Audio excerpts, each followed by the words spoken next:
Blackballed. Blackballed. Blackballed.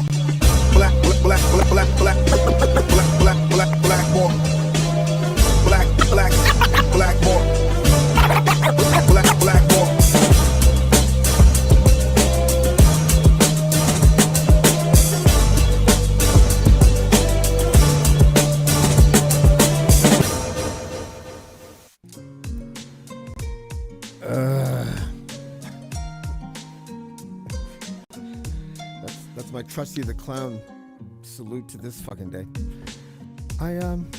Once again, thanks a lot, Crema, defending your honor. Got all sucked into like Twitter tweets, whatever it's called. But I kept my cool. I didn't really care. Welcome to Casual Friday. My name is James DeFury, and that's Ryan Lindley. And how's it going, man? How are you? Way to fade that intro out. That was very good. Yeah, well, I didn't have patience. I don't have patience for myself right now. No? So let's get it out of the way. I ate 5.5 grams of shrooms at around 7:45. Oh, there's the disclaimer. It's not a disclaimer. It is an explanation for the brilliance you're about to witness unfold. The brilliance. Tra-la-la-la, motherfucker-la. Right on. So what did you do? You said it was like multiple strains in your message. What does that mean? The arrogant way I look with sunglasses. You look fucking great. I love douchebag DeFiore. Doucher DeFiore. I like it. I'm gonna go like this though. Okay. How's it going, man? Good. I'm good. I'm curious though. You said something about, I know nothing about shrooms, so maybe you can like walk me through a bit of this and tell me what it is exactly that happens when you mix different strains of shrooms. I'll let you know. All right. I've never done it. This is the first time I've ever mixed my strains. Every time I say mix my strains, I automatically think of Spaceballs. I hate it when I get my shorts twisted. Well, maybe if I just step on your leg and twist around. I haven't watched. Good. Very impressive, Lone Star. Too bad this isn't the wide world of sports. I haven't watched that movie in probably over 30 years, and there's one scene that always sticks out in my head when they talk about it. And it's not the usual ones like the suck and blow with the vacuum. It was literally when they were in the desert. Remember with the big combs? Comb the desert. Yeah. And that one dude, that black guy, we've been out here all day. We ain't found shit.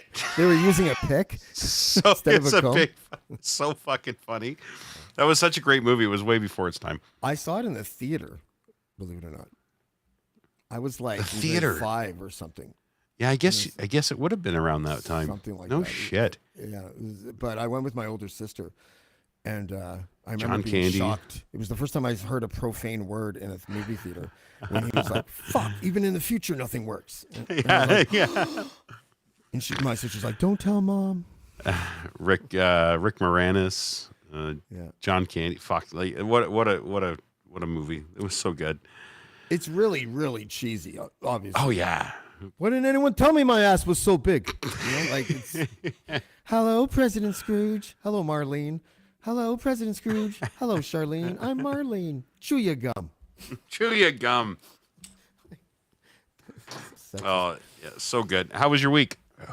Oh, it was busy. I was tired. Yeah, I think this is my 9th day in a row doing a podcast, and probably my 13th podcast in total.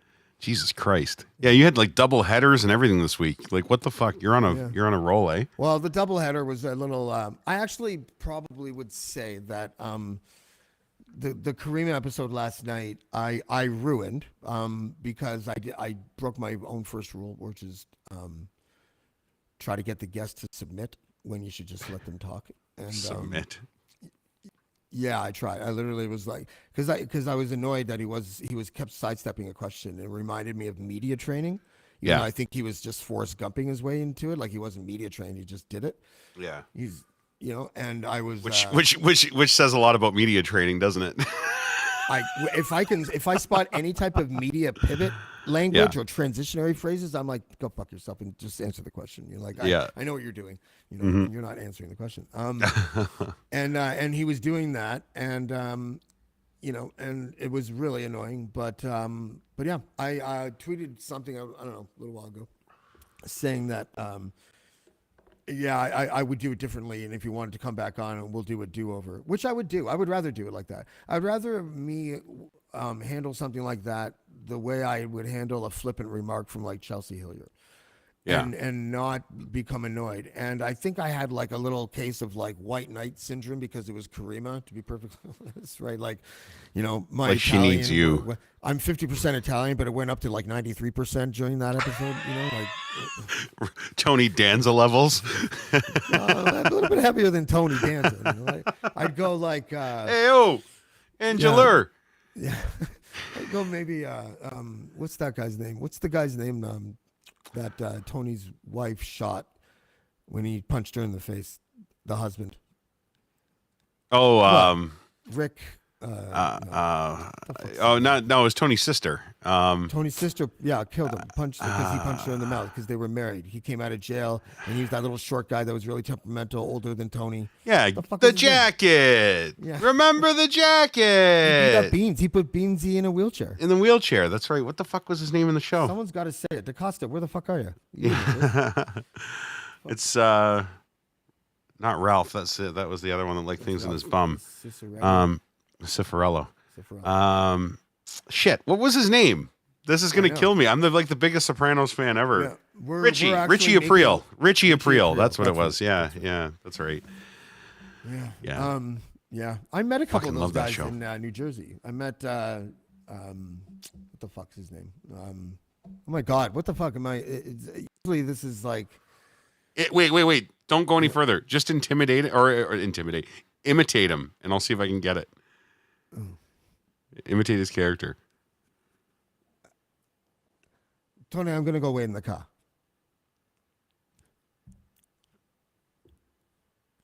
Furio.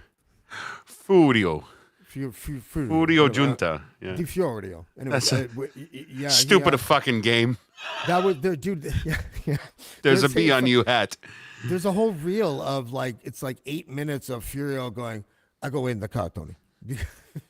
Like it's like I'd be in the car, episode Tony. For like 3 years or something. Yeah, that's right. But he was really, really super nice. Super good. He still does a ton of shit on like social media. Like they've got like tours. Chrissy, he does shit with the one that Janice married afterwards. The big fat guy, Bobby Bacala. Yeah, Steve Shrippa. Steve Shrippa and Michael Imperioli have that podcast, that Talking Sopranos podcast. It's fucking great, by the way. If you're a fan of that show and you like to, they deep dive into every episode in that podcast and they bring on people from the show. It's fucking awesome. Whose podcast is this again? Sorry, it's there. Sorry? No, who hosts it again? Michael Imperioli and Steve Shrippa. Bobby and Chrissy. Yeah. Yeah. Oh, that'd be great. Yeah. Everybody that's still alive has been on the show. And it's funny. You think about it, how many people from that show have died. It's nuts. Oh, I know. I would add them to my bucket list for podcast guests. Mm-hmm. Like just because I know we have an in, by the way, for that. Oh, do we? Brenton has an in. Yeah, with Steve Shrippa. Let's talk about that on air so that we can totally fuck it up somehow. All right, sounds great. Yes. Totally got the hookups, man. And they have to do it because we said it on the network. That's right. Yeah. No, but because the Sopranos, I don't know. I think The Sopranos is the best show ever made. And Same here. And it's not necessarily just because of like each episode kind of like content wise. Mm-hmm. I had like a relationship with that show. You know what I mean? That show, if I watched like 3 or 4 episodes back to back, some of the vernacular would like seep into sort of my sarcasm. Or whatever, you know, like or whatever, and I would talk like that. I'd be like, "Hey, what the fuck? I don't know." You know, like because I am half Italian, and a bunch of my relatives spoke like that when I was younger, and I can do that, and I feel comfortable doing that. And I especially used to love to get drunk and watch The Sopranos, like drinking like 2 bottles of red wine. Red wine? Going on a marathon with like some penne and some fucking bread. And then I'm like swearing and spitting when I'm talking and maybe people, but I loved it. I had that it was like, I hate the Rocky Horror Picture Show and I don't really understand like the relationship that movie has with its audience. But now I sort of get it because I think I'm like that with The Sopranos. Did you ever go down to Little Italy and like shoot somebody in the foot over like a Shriadel or No, it happens. No? Shit happens. It was such a good show. It was a cult following. I've watched and rewatched that show. I can't even I'm embarrassed to say how many times I've actually watched that show over and over. Even when it was on TV, I would watch it again and again. It was so good. Like just as a show itself. Yeah, the content obviously was good. A lot of it was pulled from real shit too. Like if you actually read about that show and the people that they had advising on the show. Did you see the documentary, The Real Sopranos? And by the way, is my mic better now? Because there's people in the comments saying that. Way better. Yeah, okay. Way better. I noticed that when you were on Dean's show too yesterday, your audio sounds really good. I don't know what you did. The but secret is not changing anything, and sometimes it works. That's the secret. I like it. I don't want to fuck up. I feel like microphones are like durable, and if I like move it or to clunk it a little, that like the thing I don't know how to fix will fuck up, and it will just be shitty forever. Yeah. So, and I have bad luck with for some. I don't know if it's how I use things. I don't. Maybe this is a boomer moment, but every time I have a pair of earbuds, the right earbud, and it's not earwax, but the right earbud always shorts or crackles after a while, and it's always the right for me. I have no fucking idea why. It happens with every single pair of headphones. Right now, it's with this headphone too. Like these little earbuds. The ones that we got from our old sponsor, those headphones, Blue? which by the way made me feel like I was using a primary pencil. That was so funny. I remember when I first came on the show because you were already here, and I first came over, and I believe one of the first conversations that we had was you getting berated about your headphone usage.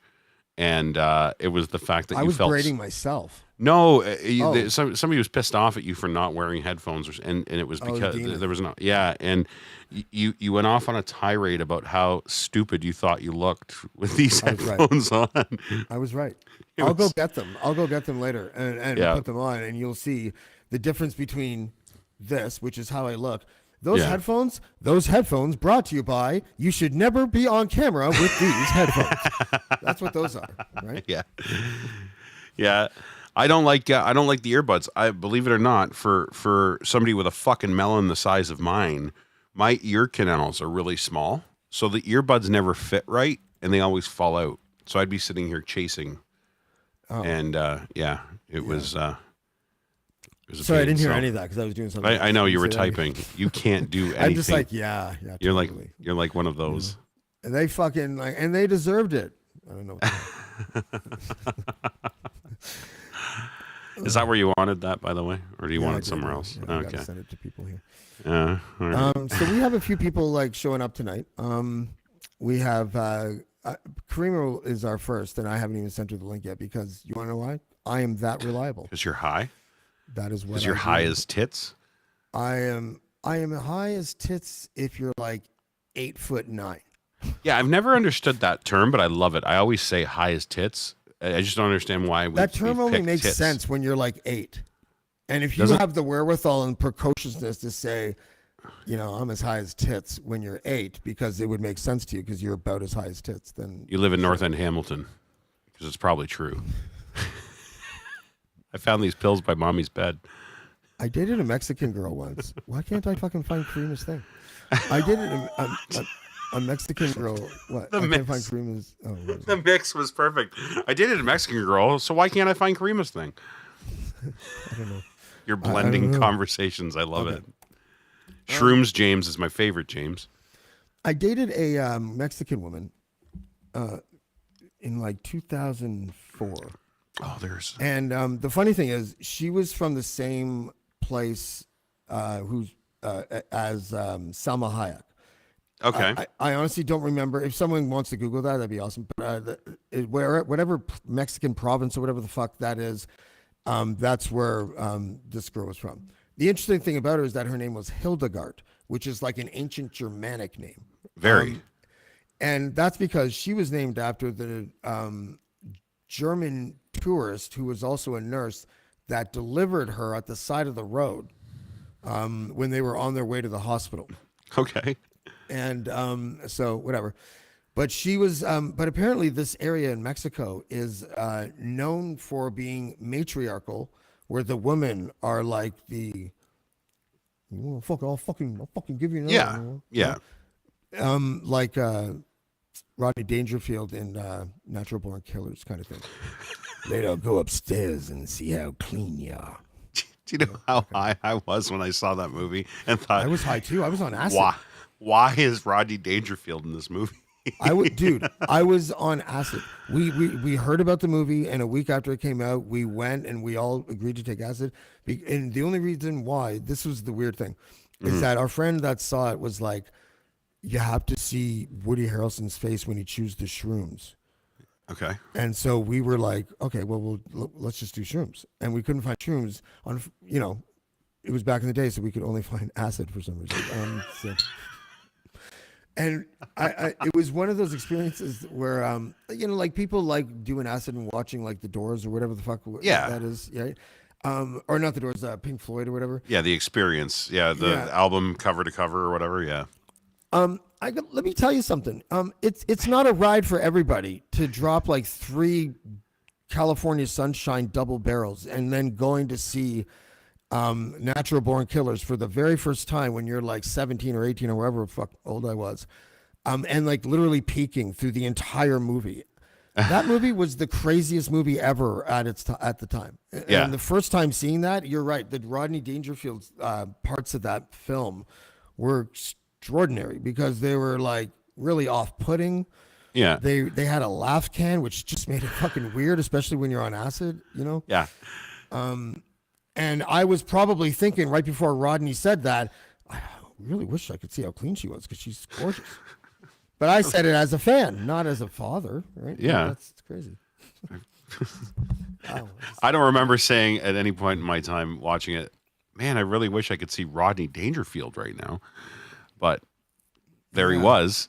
Because I'm thinking, when I think Rodney Dangerfield, I think Ladybugs. Not even Caddyshack, not even any of that shit. I think that movie, what a Ladybugs. spectrum that is. What a spectrum. Right. The Rodney Dangerfield spectrum goes from Ladybugs to Natural Born Killers. That's fucking awesome. The soccer movie, remember that? Yeah. Yeah. If it wasn't for me, you'd still be slinging hash at that shithole and fucking your boss. Remember? Yeah, that's what he said to the little kids on the soccer field, right? Yeah. Or am I mixing the movies up? I can't. And when he said it, I thought he meant hashish. And it took me years before I was like, I think he means hash browns. Like, I think he means like slinging hash at that shithole, like that restaurant. Yeah. So it's like potatoes. He was talking about potatoes. And the whole time I thought he was talking about hashish. And I was like, what an added dimension to that otherwise docile wife. She's a hash dealer. That's crazy. She's the 300-pound fart and waffle waitress from Poughkeepsie. Yeah. Yeah. That was a Tarantino script. And apparently Tarantino hates that movie. Yeah, I've heard the same. That's one of the ones he wasn't very fond of. You know what I love about that is that it's got to be called something, because it's the same thing like Stephen King not liking Stanley Kubrick's The Shining, even though it's a wicked, fucking awesome movie. So it's just like, sorry, guy who thought of it, guy who made it, nailed it. Yeah. The Shining thing, that's massive. That controversy between King and Kubrick is horrible. Have you ever watched that? Was it 22 or 2? What was the name? What was the number of the room? I don't. 227. I don't remember.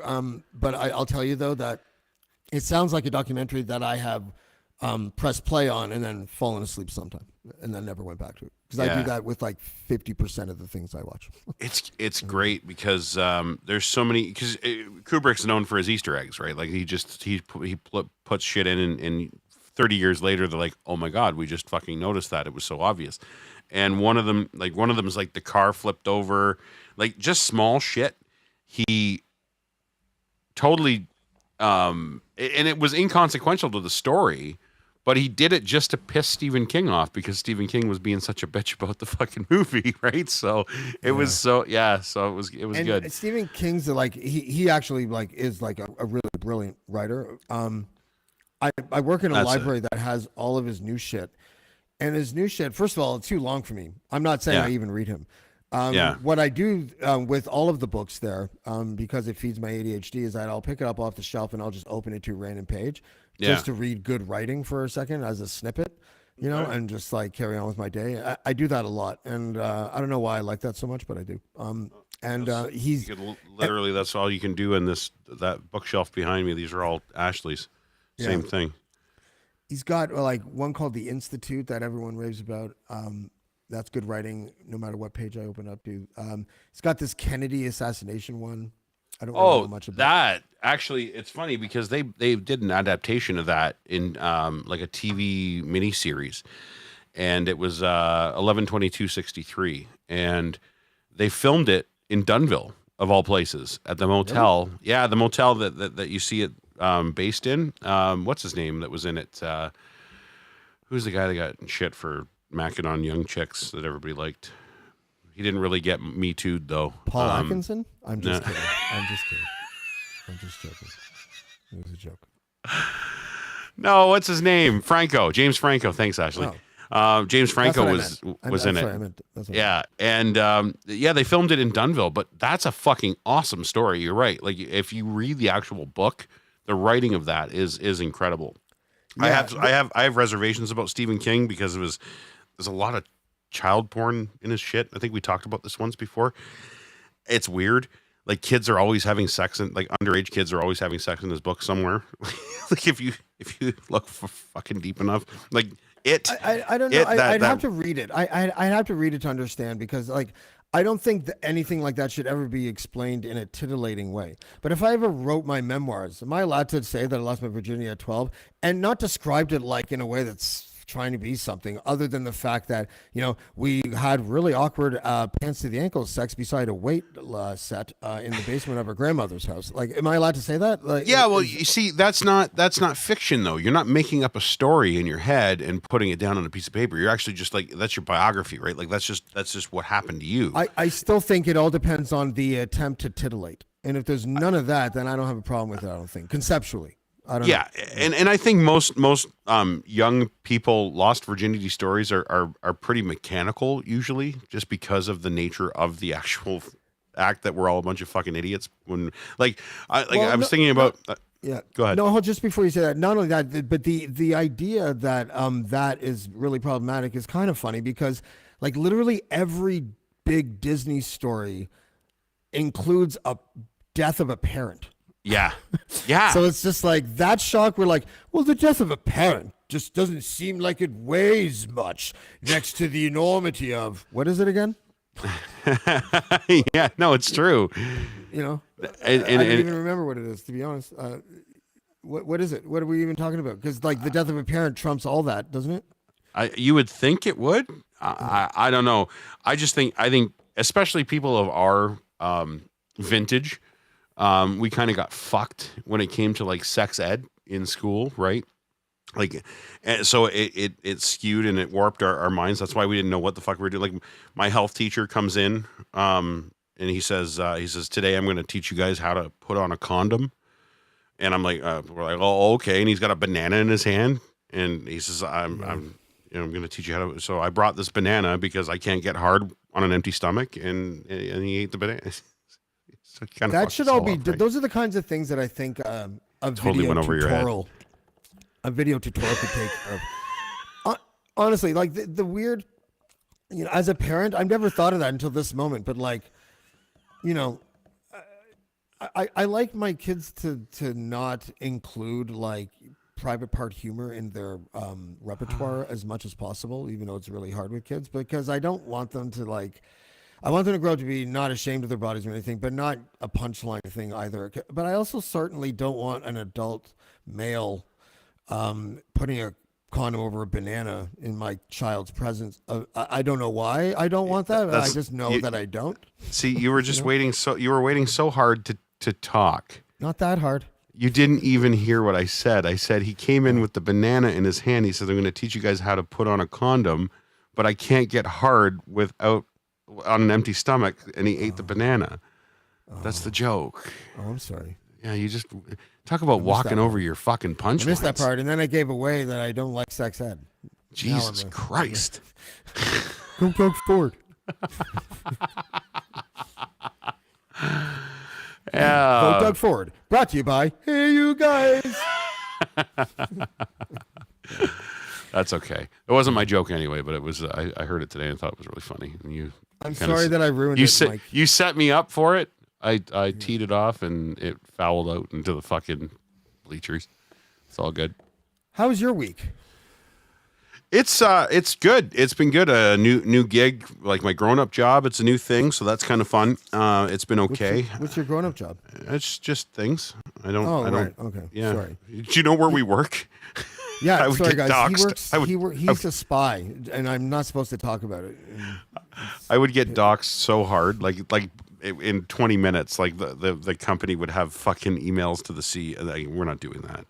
Anyway, that's been good. The Crier Media launch was fun. The Ice Wine Festival was a fucking blast.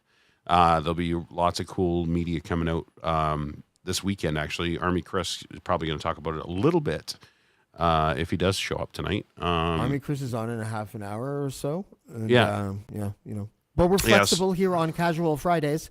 Casual Fridays, brought to you by James and Ryan. Hence, let's get an AI person to host next time, just to see what happens. One of those like training bot things that you can buy. Yeah, we should. I'd totally. And we'll make it look like Andy Lee or something, just for fun. All right. And we'll give it an Australian accent, and then not. Right? Can you make it inflect on the word right?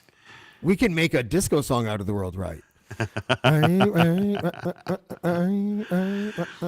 We could do it. We can make like Casual Friday brought to you by Ray. I didn't know. I don't notice it when I interview her, but I do notice it afterwards. And then it's like, then you can't unhear it. No, But I say right as well. That's one of my go-tos. But you don't inflect it as though you are trying to incite the other person to agree with you, and that's her tactic. The caricature would be like, I went over there and I had the right to.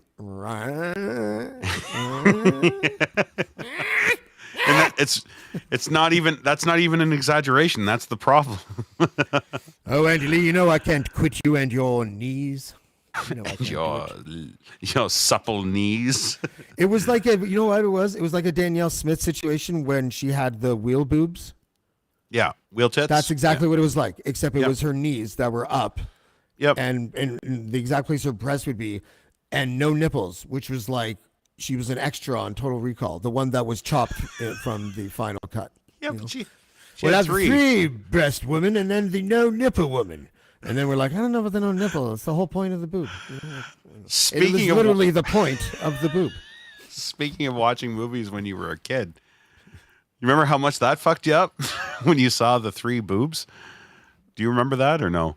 Yeah, because I remember it. I'm thinking of the year, and like Porky's probably predates it. I secretly watched Porky's when I was extraordinarily young. And, yeah. That's a movie that doesn't age well, by the way. If you watch that now, it's fucking horrible. None of those, they're all kind of rapey and stuff, aren't they? A little bit, yeah. But even for the comedy, it's not that great. But the Total Recall lady with the three boobs, that fucked me up as a kid. And it wasn't even, like when you're like of the age of curiosity and you start seeing things and you're like, oh, I'm gonna look at this. I'm gonna rewind it. I rewound that for research as a child, going because like my brain just wouldn't compute three boobs on one chest. It was fucked up. So yeah, that messed me up. That's why I'm a leg guy now. I swear to God, I think that's why I'm a leg guy. I was open to it. I remember thinking at the time, if there was a girl that wanted to date me and she had three boobs, like that alien woman, would I date her? And then it was just like, well, yeah, like I don't want to, be all triphobic, whatever the fuck that would be, right? Is it what do you think they would call it? A phobia from the new evolution of female that have three breasts. What would they call that? Like Tribreasticalobia. Tribreasticalobia? I don't know. Yeah, Deckerby, it was research. I see your comment. It was research. I was doing research. Trilioli? Isn't that like something you dip your pizza crust in? Triple. Isn't that what you nipple, right? Triple. Triple. Oh yeah, I guess, eh? Yeah. Yeah, it would be like a triple. That's fucking no, that's so that one messed me up too. Sorry. Trying to think of I know, here we go. One track James. Sorry. Anyway, what's the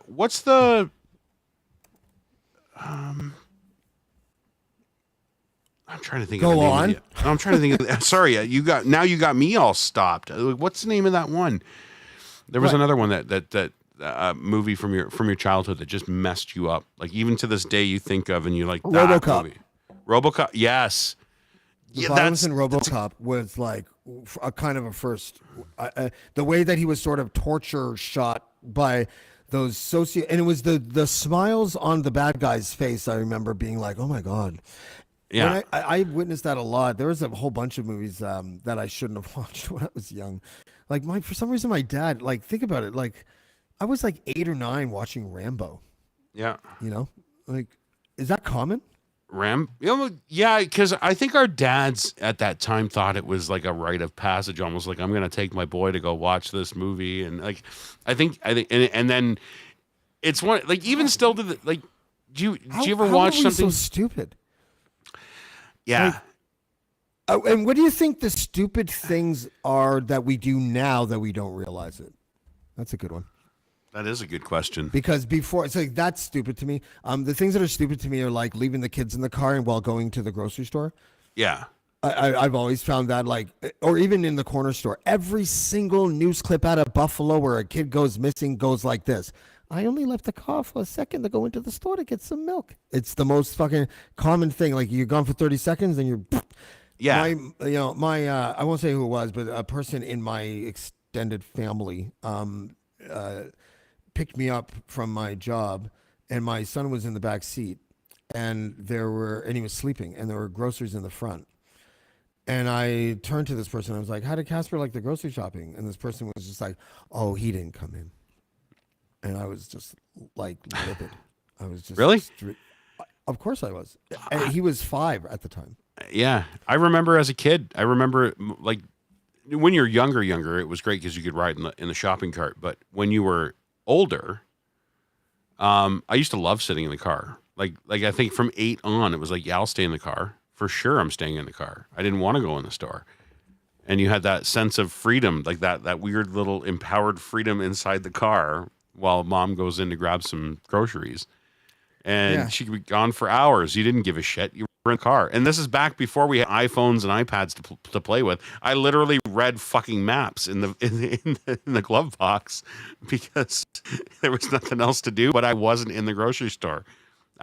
There's tons of shit like that though now. Like, and what is it? Like, how many kids literally, and I mean, in all sense of the word literally get fucking plucked off the streets a day? I have no idea. Not a lot. There's not a lot. You know what I mean? It's not about percentages. I don't think for me, it's like, it's about, okay, so how you think it's an awareness thing? I honestly, I don't even break it down like the law of probability. I don't even look at that. This is what I look at. I look at how much do my kids weigh? Yeah. Right? And then I look at, are they being properly supervised at all times? Because right now they're 8 and 6, so there's like really no reason that they should ever not have an adult right there. Yeah. And right now that's where I'm at. And so if it doesn't meet that criteria, I'm not doing it. Would you send your kids to a camp? Would you send your kids to a camp? A sleepover camp? I would send them if it was one of the camps where it was like a parent can go and be one of the chaperones or something. And then I would have a whole other crisis because then it's like, well, the other parents are going to be like, who the fuck is this guy? And I'd be like, I know. They don't even know me. Like, you know what I mean? I'd almost agree with them on that sense. You know, obviously, like, I'd be the best fucking chaperone ever because I would, whatever. But it's weird because I wouldn't let them go with some other dad for a weekend hockey tournament. No. I'd be the guy going, and my son and I would have our own hotel room with nobody else. I'm not babysitting your kid either. Like, I'd be that dad because I just don't want. I just like you in those situations where there's a certain mathematical thing that you don't necessarily control. I think like you have to err on the side of like absolute foolproof. There will never be even a misunderstanding. And how do you do that? Don't take care of anyone else's kids. It's the best thing. Ray Rout from Who's Got Next podcast joins us from Crier as well. Is it still Who's Got Next? I don't even know how to fucking intro you anymore. You've had like 5 job titles in the last month. Ray, how are you? Introducing Ray Ruth. What's going on, boys? Good. How are you guys? It's still Who's Got Next. And does my audio sound okay? I've been having huge audio issues. Am I good? You look like you look like Run DMC adopted a Finland kid. That's what I'm trying to do. That was my look. That was. I was gonna say it's like he's got like crouching Slavics. Like they always wear the tracksuits and they crouch. Hans you ever house. notice? Sorry. Every picture out of Russia before the war, it was always like if you say, "Oh, there's these Russian guys hanging out." It was always guys in Adidas pants that were crouching. I don't understand the crouch, but you guys are just copying the Italians. That's you guys are pretending like I'm not going for that look. Like it's maybe I'm trying to look like a dirty Russian that's a part of Run DMC. Like I just listen. I debated. Listen, I really debated whether to come on or not because I was enthralled with your guys' conversation. I was driving home and being a good citizen and commenting on my phone as I was driving. And I figured if I got pulled over, I'd be like, I'm commenting on YouTube. I'm not texting. Okay. Yeah. Like I can't see the comments because of mushrooms. I can't read that. Yeah. Well, I got to tell you, when I was driving and I heard Ryan setting up the joke and then you talking over the punchline of the banana joke, I literally swerved on the road because I was laughing so hard. And then I listened to Ryan try to bring it back and you just wouldn't go back to it. And it was just, Ryan, I feel like I'm not getting enough credit I didn't do that intentionally. And I know that's mostly because I didn't. But still. No, but it's phenomenal. I've never seen a joke not land as hard as that one. And I know. Usually catch it hit right into the fucking wall. But that's what made it even funnier. And I was applauding James. I was like, good for you. And then I was trying to look down to see Ryan's reaction. I was watching you squirm. I was like, good for James. This is phenomenal. Yeah, he did it. He did it without even knowing it. He did it. Yeah, it was but can I say something really quick? What it reminds me of is that someone told me. So that kid that Kareem and I had double teamed and pig roasted. I'm just kidding, but the pig roast. They're gonna fucking clip that now. The kid that we talked to, Danny Taro, I think his name is. Danny Terrio?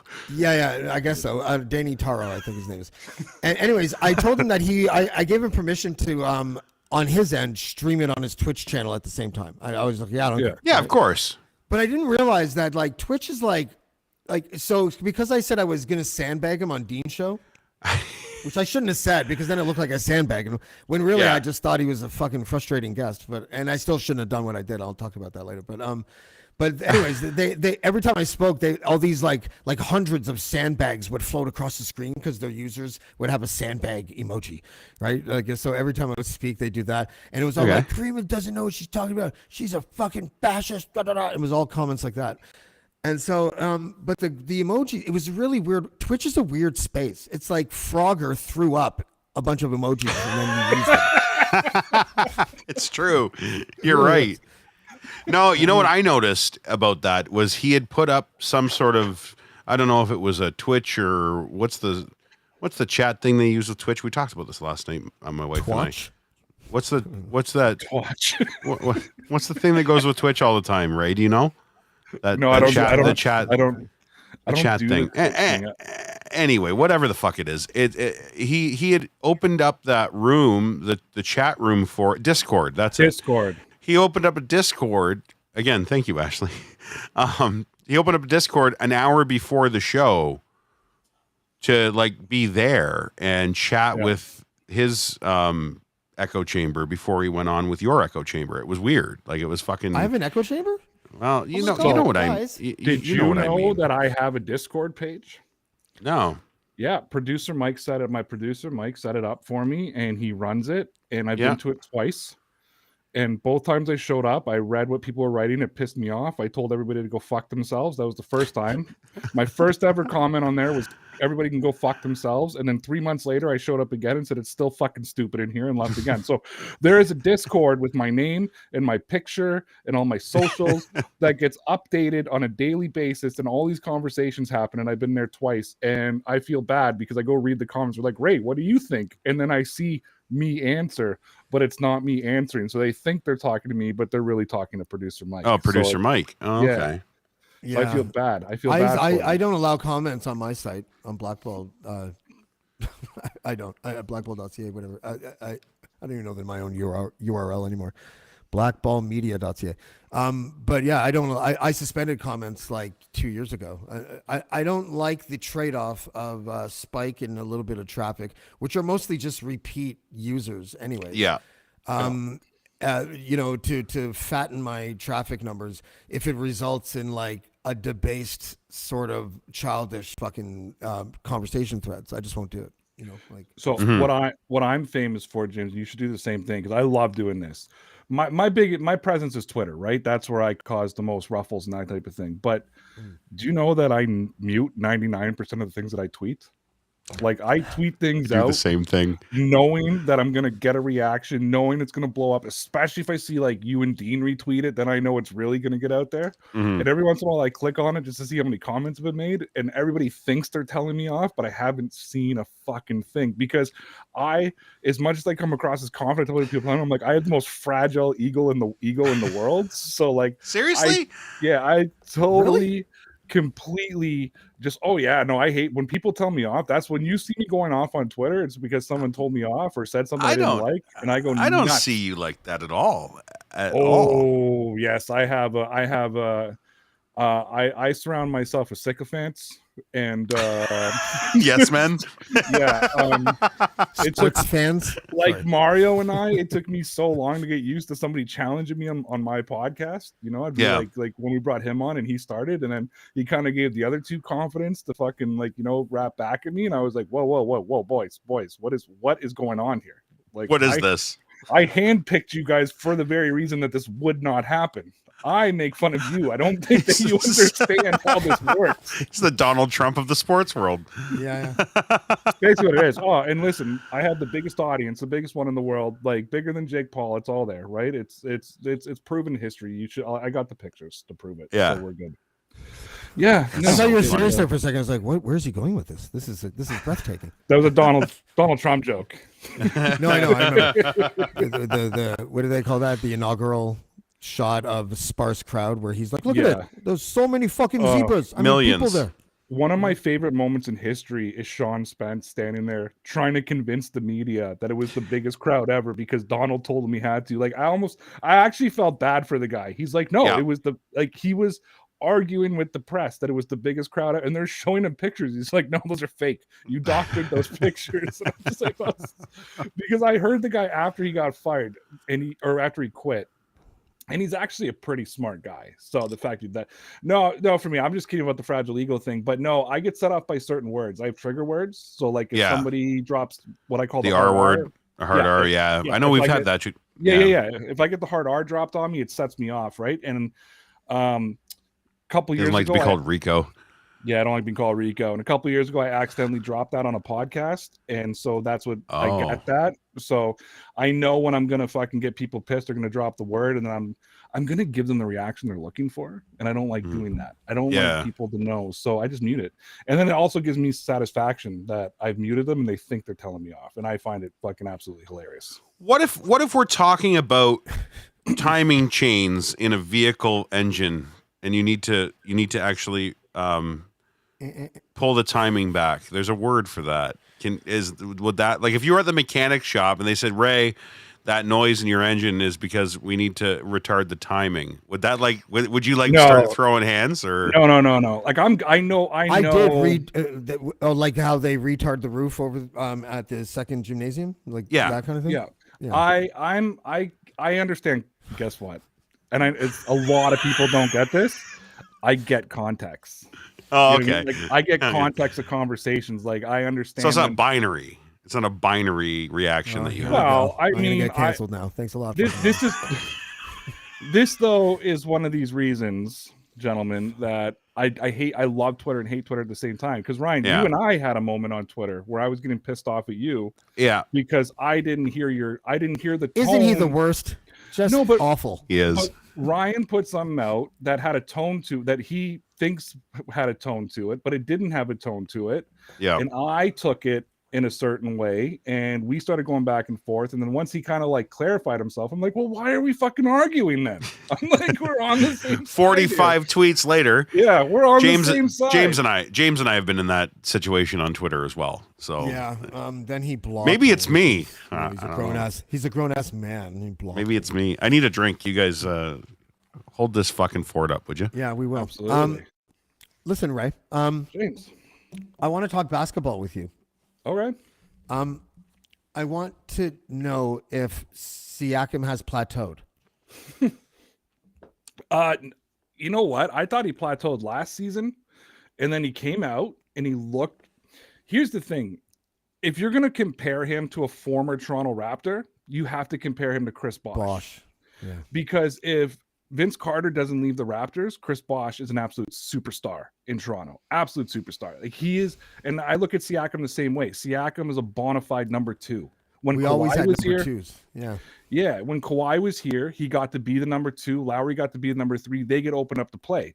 With him being the number 1 right now, and I don't like. I'll tell you a more scary proposition than Siakam. I don't think Scotty Barnes is going to be this number 1 that people think he's going to be. And I know he was rookie of the year. I saw you the other night say something in the comments about him, or the other day about how he's like, why would you put money on Scott? You put money on Scott Barnes? Yeah, no, I didn't like him as a. I know I got rookie of the year, but I watched his game and I said he's another number 2. That's what I said. He's another number 2 on the Raptors. Like he's not going to be the number 1. So yeah, I do think Siakam plateaued, but I think he's exactly what he's supposed to be. They just have to put the team around him. They need to put a player. They need to go out and get a number 1. And the NBA is cut and dry. If you don't have a number 1, you don't win championships. I mean, but the secret ingredient is a person that makes the players around them better, right? Like that. Yes. That has to be that guy. So like, there's a few remarkable players now, like these like triple dub players almost. All right, like I forget all their names because I don't watch basketball enough, but all the European guys. You got like the freak Greek who is the only reason that they won the championship last year. You know what I mean? If he's not there, they probably Milwaukee probably wins like 12 games. You know what I mean? He's like the Eminem of basketball. Well, even when you look at like, okay, I know Durant went there, but like when oh shit. I almost called him Scottie Pippen, not Scottie Pippen. Oh, what's his name? Hits all the 3-pointers. Steph Curry. You take Steph Curry off that team before Durant gets there, and Golden State is Golden State. They're shit. Like no matter who you try to put, all the other guys who got better, like Christian Thompson, all that, they all got better because of Curry, and that's what happens. And I mean, the LeBron James, whatever you want to say about the guy, is the epitome of what one player can do for the team. Yeah. Oh yeah. Oh, why? Who's someone saying not? Like, dude, that guy's like consistently like the consistency and longevity. I can't fucking believe I'm so old that LeBron is like, what is he, like 38 or something? Yeah, I'm surprised. He's actually on the downside of his career now, and you see it in his game. And I say the same shit all the time. Like I remember when LeBron was going for his championship, like. My buddy and I were just talking about this the other day. Like, remember the Heat? And I was like, yeah. And he's like, that was like 12 years ago or 10 years ago or something. Like that whole like not 1, not 2, not 3, not 4. Like that was like over 10 years ago. I'm like, fuck me. I started to hate basketball because of that. I was like, what do you mean? Like players can just stack their own teams now? Like, yeah, that's what we're doing.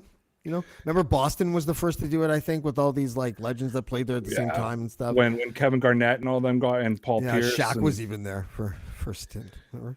Yeah, Shaq was there. But yeah, I mean, even the Heat, like you look at the Heat, and I mean, Dwayne Wade, right? He won championships before and after LeBron left, right? And then again, in CB, like you look at Chris Bosh, he was in the perfect spot in Miami, just being that number 3 behind Dwayne Wade and LeBron James. It was beautiful. But yeah, no, man, it's basketball. Yeah, but yeah, for the Siakam thing, I think he has, but I think he's the player he's supposed to be, if that makes sense. Yeah, I just hate it when he spins the ball and gets stripped. It's just like that should be his, like, if there's ever such thing as a holographic logo that it can be like 4 seconds, his should be spin and can get stripped. But if he's not up against the other team's best defender, it works. And that's the problem right now, right? Is he's just going like up, his wrists aren't strong enough or something. He needs to masturbate more or something. I don't know. And he shouldn't be driving to the basket either. Is that what it is? I like Siakam shooting. Yeah, that's what it is, Ryan. All right. And he's trying to do too much right now. And I think I said this in the chat the other day. I'm like, Siakam's just he's trying to carry a team. Fred VanVleet, I mean, you know what I mean? He's doing nothing. Gary he's back now. He's back, but he's old. And I mean, and I blame Nick. And I blame Nick. He's always hurt. That's the thing. He's Kyle Lowry light, and he's starting to go the Kyle Lowry way. Oh, you sound so pessimistic. Come on now. Like, it's his second year in charge? No, right? But Nick Nurse. What I was pissed off about Nick Nurse is, before the season started, I came out and said, okay, guys, you're not going to win the championship in October. By the way, our viewers are plummeting because we're talking. Oh, I know. I was going to say, I don't know why you brought up sports. It's just every time I hit a show. Well, why don't you? I'm not even paying attention. Huh? All right. Pivot. All right.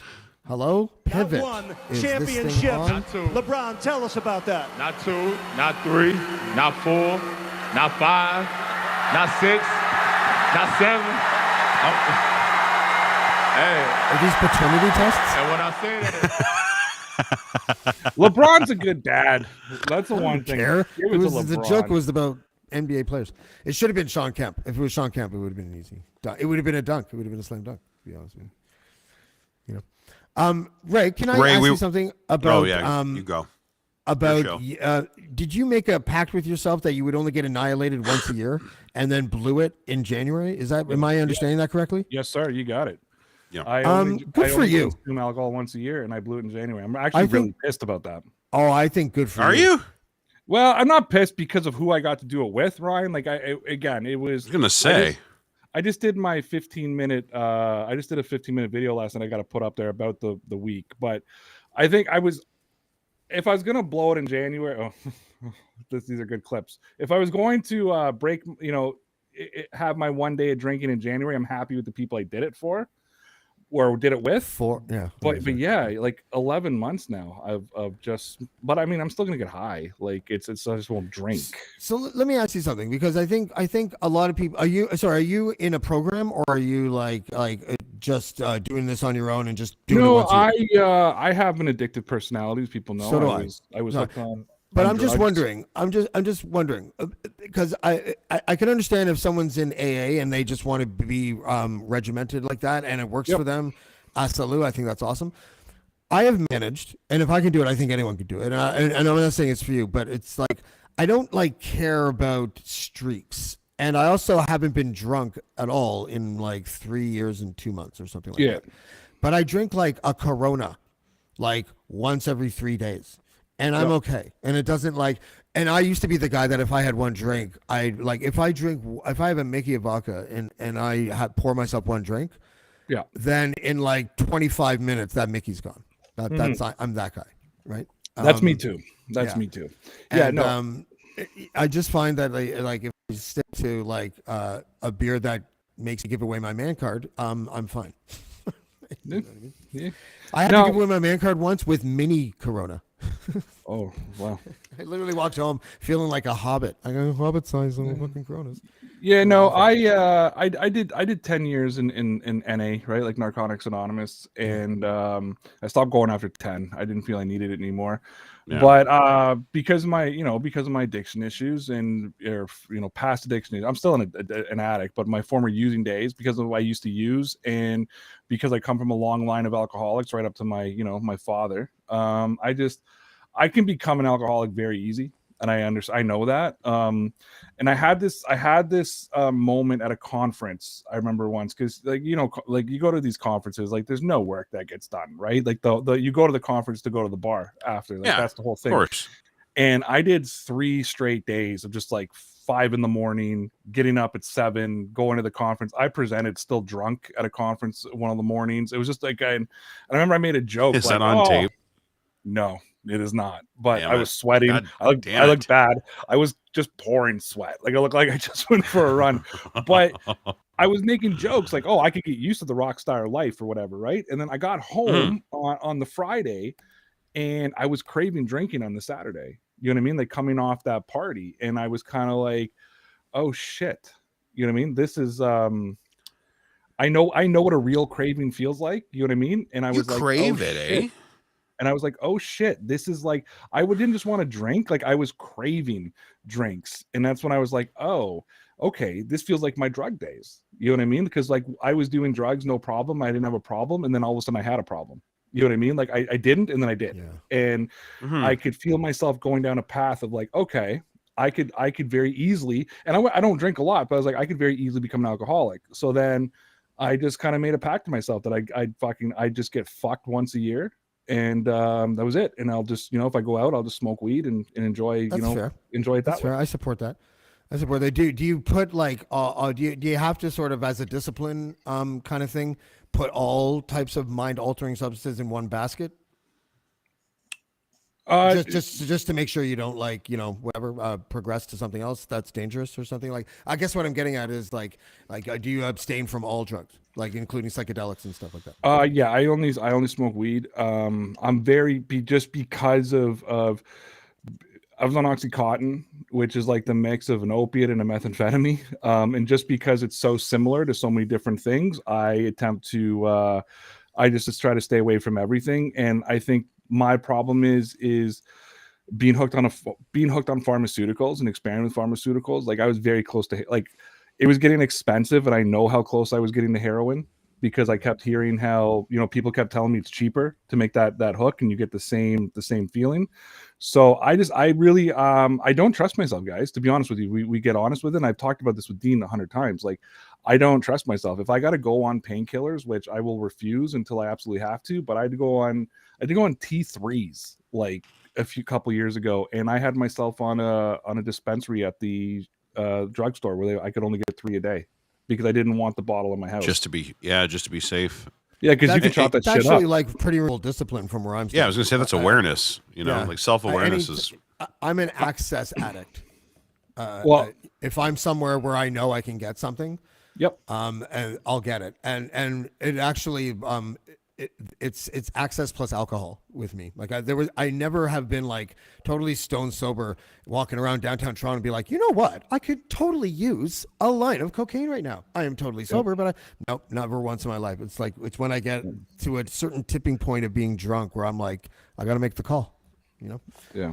No, I'm super weak, and I know that. Like when I stopped doing drugs, I started spending money, like shopping, and that's why I own a lot of clothes. Like I changed one addiction and fed to another. You know what I mean? Yeah, you port them, right? And it's just a matter of how destructive is it going to get, and if you can port it to something that's less destructive, then great. Good for you. I quit drugs because I ran out of money. Yeah, I basically got told, if you want to be in your kid's life, this is your choice. So I made the choice I thought was right. But my online career, like my digital content and how I ended up with Crier and all the different, Newsbreak app, which is insanity. I just hit over 40,000 followers on there. And no shit. Yeah, it was thank you. That success comes because of my compulsive attitude, right? Because I became, when I started my YouTube channel, I became obsessed, right? And relentless, it's like, it's relentless, and it's really good and it's why I'm successful in my career as well, because of my compulsiveness. But what people like, because I'm the guy that doesn't say no. My boss is like, can we do this? I'm like, yeah. Can we launch a magazine? Yeah, of course we can. All right, when can you have it? December. And I walk in and tell my team, they're like, Ray, we have to have it in printers, but like that's 33 days. I'm like, let's do it. And we put a magazine out in 33 days. Wow. If I come up with an idea, it's not one to sit on. Like if we're at work and I'm like, hey, I want to do this. I mean, like we're fucking starting it tomorrow. Like, and even that's too long. I'll probably start working on it when I get home that night. Honestly, you remind me of me because of the like first of all, I feel like you're rapid fire, and like you could probably be juggling 3 or 4 things and actually pay attention to them at one time. And I'm totally like that. Yeah. I don't know about that. This guy doesn't seem very rapid fire to me. It's not very rapid fire at all. Just saying. You look like your own Vietnamese stunt double. That's such a good picture. So, if you want the epitome of that day, like that's the end. What a fucking day! We did all the tourist shit today, all day. I love it. We had a good time, guys. I'm going to step out for a couple seconds. Yeah, that's fine. Actually, I'm gonna sneak somebody in. Speaking of relentless and successful, our friend Karima joins us. Oh well, hold on. Someone to replace my superpowers is here. So Karima, I'll be right back. Hi, Karima. How are you? I'm good. How you doing? Very good. Very good. We were just doing some I logged reminiscing. in and it was James talking about cocaine. I was like, oh, we're at this part of the evening. Every time we try to have a casual Friday, somebody fucking takes the car and drives it right into the ditch. And that was Ray and James this time talking sad things. And it's Friday. And I wasn't talking sad things. I was talking about hope. Yeah, but it comes. I just talked about how I beat my addiction. I mean, that's like the happiest thing in the world. I don't know. Have you ever had like nuggets that like when you get an extra nugget when you order 10 and you get 11? Like that's like the happiest time of the. That's a good time. It is a good time, right? So I don't know. Or when fries end up in your onion rings, that's another good one. That's another good day. I think that's where Frings came from, to tell you the truth, because Frings is like the best thing that's ever been invented. I think fast food. If you had to pick fast food joint, like if you had to go eat somewhere fast food, where is it? Right? Popeyes. I like Popeyes. I like Popeyes. Do you guys are Popeyes? You guys had churches yet? Popeyes from the States, to be honest. Canadian Popeyes is subpar, and at times I prefer Canadian KFC, but I would go for fried chicken. So you guys are fried chicken people. Did you try the blackened chicken sandwich before they took it away? I'm so pissed that I didn't even know it was a limited time thing because they called it the new blackened chicken sandwich, and I got it like 3 days a week because it was so good. And I walked in one day, and they're like, "Oh, we don't have it anymore." And I was like, I almost left the store in tears. I was so disappointed. No, I didn't try that, so I didn't experience that loss. Sorry. So it's chicken for you too. It's not. What are you, Ryan? And it sounds so funny and it's so pedestrian, but my favorite thing in the world is a dirty Whopper from Burger King. I love Whoppers. We don't have a Burger King in Newmarket. It's shut down.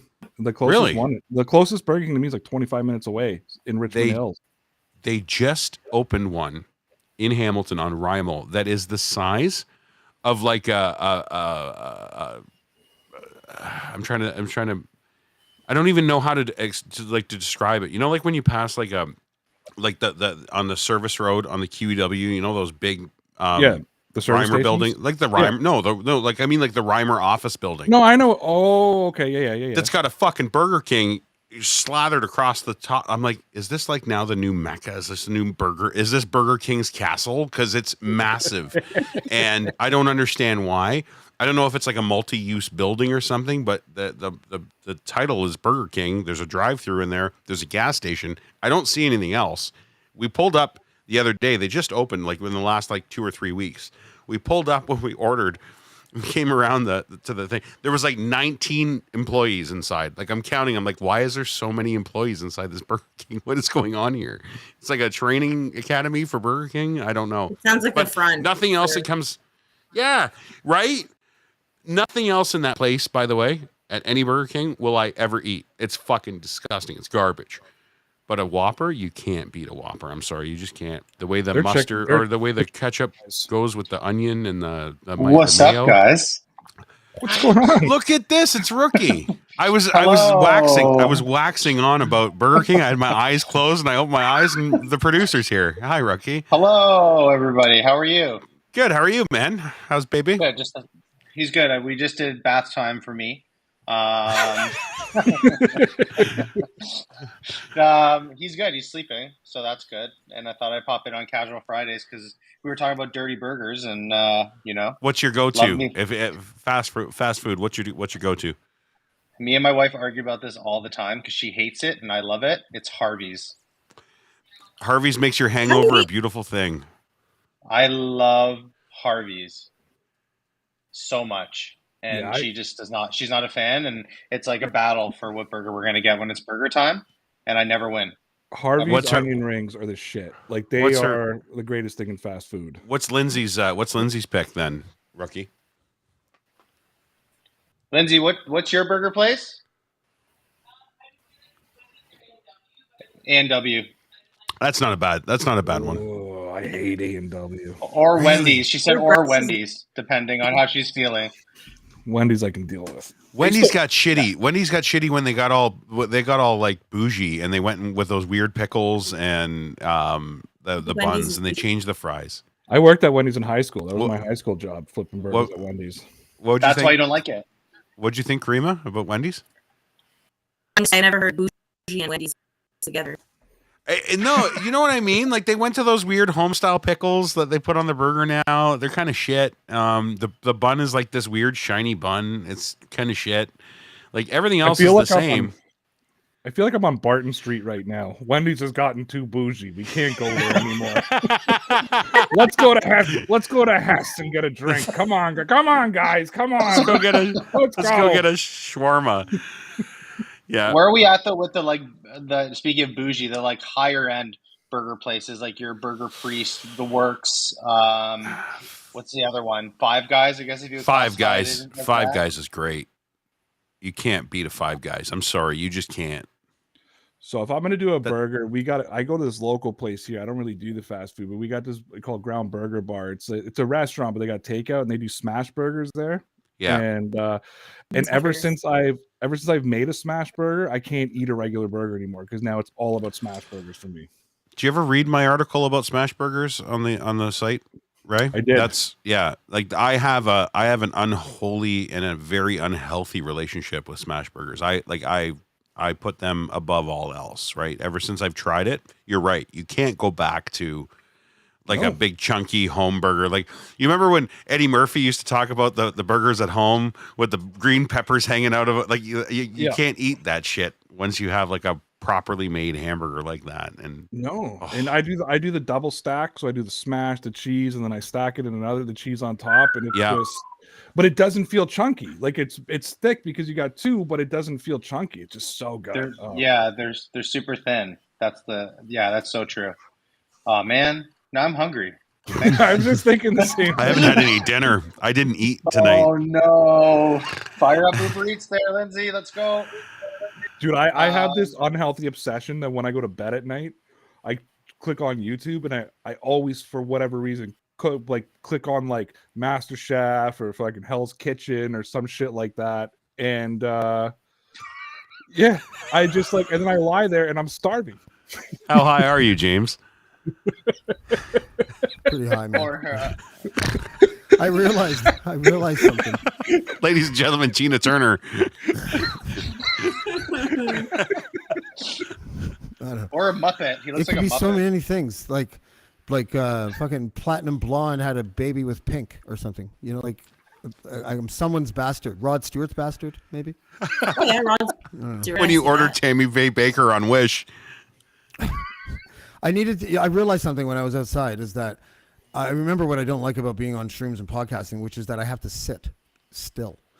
And normally, if this was not happening, I'd be pacing and freestyling and stopping and typing and then whatever and thinking about things and staring into space and blah, blah, blah, and doing whatever the fuck I want. If you saw me as an aerial dot, it would just be zigzagging for 3 to 5 hours. Right? Do it then, man. Pace rap. Do your thing, man. Listen, we already went through this a couple weeks ago. I don't do that. I dance monkey shit. Okay, I don't do that shit. give me. I'm the green M&M guy when I'm on my. Who needs a heart when a heart can be broken?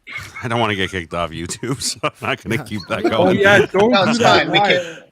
I have 2 strikes on my YouTube account because I played freaking music live on the live. It's you can do it on a pre. Just be careful. You just have to blank out the section after the fact, and they're like, it's fine. Yeah. Plus, think of all the bad experience. Actually, I've had one bad experience on shrooms on the podcast, and I think I secretly once. I don't remember. You just did it.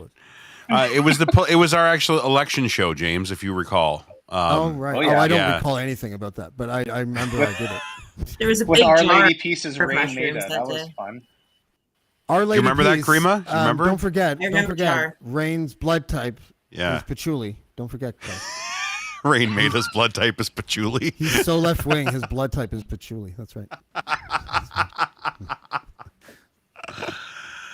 Oh shit. James, did you hear the question we were talking about? Like, if you were gun to your head, you got to pick a fast food place. Which one would it be? What do you pick for a burger or a chicken sandwich? Where do you go? Well, I Like, probably if it's go your to choice. Wendy's. Go to Wendy's. You're a Wendy's guy? Okay. There you go. And, like that's fast there food to Wendy's? me. Like if there was a Wendy's Harvey's in my bougie. neighborhood, I might choose a Harvey's. You know. It's bougie. Wendy's is bougie, I'm telling you. I don't know. The chili's good at Wendy's though. I can do the chili on a cold day. I just think it's endorsed by a ginger. Who hurt you, Ray? So it's probably like Who hurt me? I used to decent make food that chili. because- I'm proud of that shit. anyone I listening? would put the powder in and everything. It was all good. Sorry, James. Go. Sorry, Tina. Go ahead. Such a diva, eh? I know. See, Nobody this make is eye how I have contact. to- this is not how I feel inside, but it's enough wackadoo for me to get by just having to sit here. You know, No, like, I just, don't make eye contact with him. It's in his rider. Yeah, it's hard for me to just sit here. I just realized that that's what I don't like about it. Ryan and I were talking earlier, just to pivot away from that nonsense. I don't want anyone to watch pre-beard James podcast. He wants to ban those. He wants to actually pull them off of the, I the want to network. scrub them from the internet. I want to go on a campaign where I scrub them all. Why? And, because I look like I don't know, like I have a disease of some sort or something, and like I feel like low red like, powder. Oh, did he just? Yeah, is this his Make-A-Wish? Is he on the clock? Like, Did somebody get him a podcast for his stage 4? yeah. And when I wasn't like when I was a little bit heavier and shaved, it was just like all I saw was like my my bullfrog gullet thing, and it was I just couldn't stand it. And I don't know, man. Like it just. And I was a shitty podcaster in my mind before I had a beard. And then all of a sudden my guma's like, you should grow a fucking beard. And I was like, what the fuck? And then I did. And then now, gumas, man. I'm telling you. Did you just really say? gone. Here we go back with the Sopranos stuff. I was saying, did you say Gumad? Yeah, you said did. Gumada. My Yeah. guma Oh, said you should grow a beard. And I said, okay. But is this the Done. first hole I dug? Hey, you know what's going to happen when they whack James? The librarian has been taken care of. The book has been returned. The book is Can you good believe I'm a return. librarian? Oh my god.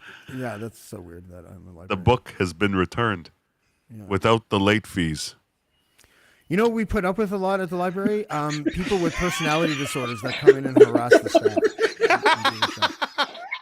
It's true. I'm not kidding. James, tell you as guys- a librarian, can you give us your best? Shh. Yeah. If we're in there being way too loud, can you shush us? I'm going to be honest with you, and this is not a punchline. I mean every word of this. I'm the loudest one in the library. Shocker. I don't. I'm shush shocked. People. I don't shush Yeah. people. Frankly, You know why I'm they do that? surprised. Let me tell you something. That's archaic, and I'll tell you why. It's like having a physical card catalog. And the reason why they shush people in libraries is because people used to read inside libraries, and that is more rare now than ever. And so it doesn't even matter. You can still have a conversation. It's like being in a chapters, basically. So visit your local library. Yeah, look at that That guy? Who the fuck is that guy? Hi, I'll be your IT manager, and I'm probably going to hit on one of the employees. I was in a movie in the Didn't 90s. hit on the employees. I was in a movie in the 90s called Powder. Oh, he left again. Oh, he See, left. See, he's pissed. Oh no, I think he's doing a costume change. Fucking I think he's diva. coming. I think he's coming back. He's coming back as Nicolas Cage. I think. He looks like. No, I know what this is. He looks like Garth Brooks when he went emo. Remember that Chris Gaines thing? Actually, I look like Bruce Caitlin on my way to Caitlyn Jenner, don't I? Braitlin? Yeah, these Sally Field fucking bangs or whatever the fuck I have. Ray, he's I don't stealing know. your shtick with wearing sunglasses on the show. Yeah, I was actually just thinking that. This should- is copyright. This is gimmick infringement. That's what they call You it. should send a cease and Big time. desist. I have I my, don't my- really Actually, I have a like hair. there's a lawyer here. have I my find hair podcast and uncivilized. I gotta sunglasses be right honest here. with you. I think you guys are all missing the modern train of baldies.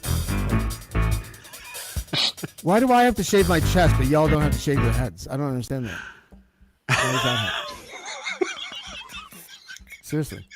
You know how you know I haven't been getting laid lately? My chest hair is all nicely grown in. What's Tinder like in Killaloo? Yeah. You again? Tinder? What do you mean Grinder? You again? There is a gay. I have a gay neighbor, and I'm like, "What's the Grinder like here?" And he's like, "It's exactly what you think." And I'm like, "So it's like this." Hey, I'm Randy. I'm a farmer here in Killaloo, and I like to suck cock, but I don't like to be humiliated. And he's like, "Pretty much." And I'm like, "Holy shit." James's neighbor's just trying to go to the mailbox to check his mail, and James meets him out there to ask how the Grinder is in Killaloo. He's Hey, like, Gabe, how "What the are hell, you? man? I'm just here getting my mail." Just here to get my mail. I think he's frozen, and Can that's you- perfect. He looks like security for No, a rapper. he's frozen. There, he's frozen right Yeah. there. I Put the think wig back on. Oh god. Oh shit. Yeah, I've always wondered. I always had a laugh. Like Uber and Tinder in small towns must fucking suck. Don't touch my flippies. Don't. This is like, you know what? If it gets any more reckless, the game of Pong is going to break out. You know, It's like you found a way to settle move down. around without having to move around. this is like a game show. Like, and no whammies and stop. Oh, whammy. It's hilarious because with Dean and Locke's show, because they're so particular, they have to be in those positions in order for them to start the show. It's Dean. It's all Dean. Locke doesn't care where he ends up. I'm kind of eccentric that way too on who's got next. If I'm not the top left, I won't start the show. And Mike's got to be right beside me. We have the whole setup. It's Come on, me, man. Mike, Connor, Mario. It has to be that way. And if Kristen comes, she's between Mike and I. And if they're like, let's change it up, I'm like, fuck you, you're off the show then. It's still my show. You can't be here. What else? I don't like the setup. What else is in your rider there, Ray? Yeah. Yeah. Anything else we should know about? No, listen. As you learned this weekend, talent can be difficult to deal with. That is true. No way. Not you guys. It's very true. That is very true. Gathering you guys for the group photo, I actually have a massive blister on my foot from sprinting around that event space, trying to get everybody together. And I'm Herding pretty cats. certain. I'm pretty certain Chris said, "Don't go anywhere. We're doing the picture." And Ryan and I just walked outside. And I was like, yeah, we're gonna like a second. We're gonna go have later, a smoke. we forgot. We just Yeah. left. Yep. Listen, I don't blame you guys. That's what happens when there's endless wine at an event. Oh So, my god, and it was so good. And you know what? What I learned that wine drunk is different. I'd never been wine drunk before, and it's. You told me that different about drunk. 63 times, by the way, that Yeah, night. well, now I can remember saying it. So it's a What's the different drunk. difference? it warms your You're- body. You're It's a warm happier. drunk. It's a happy drunk. I just felt like very, I don't know. Usually, like beer drunk, I feel, I'm ready to party and dance. Where I was just buzzing. I loved it. Speaking Oh, of shit. the gala, What's going on? Hey, pal, how are you? I'm good. How we doing, everybody? Very good, very good. Good. We're all back in the same room here. Look at this. It's the Niagara Yeah. crew. Are we? Is everybody recovered from our frivolous activities last weekend? Sure. Yeah. I immediately left on purpose. You have a new child you have to deal with. No. And I don't know. I'm not going to talk out of school, but I heard a different story about what happened when you left. Oh, please do Oh go yes, on. that is 100% true. Is what you that heard. is that for public consumption, or are we just leaving that? Go right ahead. Oh, I And got I'll Okay. explain after. What happened? Oh, so yeah, Yeah. you can't explain anything, rookie, because you have no idea what happened. Apparently, so we all took off. We got our Ubers, and we left, and Dean and rookie went back because they had the Dean's place was Hold at on, the wait. other Before you hotel. continue, after this, I'll explain my side of what happened. Sure. But And, before you tell that, can we just point out to everybody that Dean was at a really nice, the really nice hotel, and we all had the Best Western? Can we just? Yeah. I think we need to make sure there's a difference here. We had the better pub, though. We You did. have It was to- a way better 100% pub. we did. Yeah, we I had think a because way you were- better. We had Yeah, atmosphere. Cream ended up with a jacuzzi suite, for Christ's sake. Nice. Yeah, Yeah, but it smelled like darts. In so her it smelled room. like cigarette smoke. But besides that, it was But great. like I Oh, used that's it right. and then I Somebody was- put soap in it, but didn't realize like the best make bubbles like really fucking bubbly, right? Didn't know. Oh. And so spent like a lot of time trying to not flood the bathroom, but successfully. I forgot somebody was hacking darts in your room. Ryan. Yeah, it was me. I went there. That's a pretty stark class division, you know? The hotel What's that? spectrum difference. Oh, yeah, you don't even know what happened. Yeah, they put all the hoity-toities up. All you said, as soon as you said best wet, I was like, I'm out. You know? Yeah, they put the hoity-toity over at the Fallsview fucking hotel, and the rest of us plebs ended up at the Best Western. It was really funny.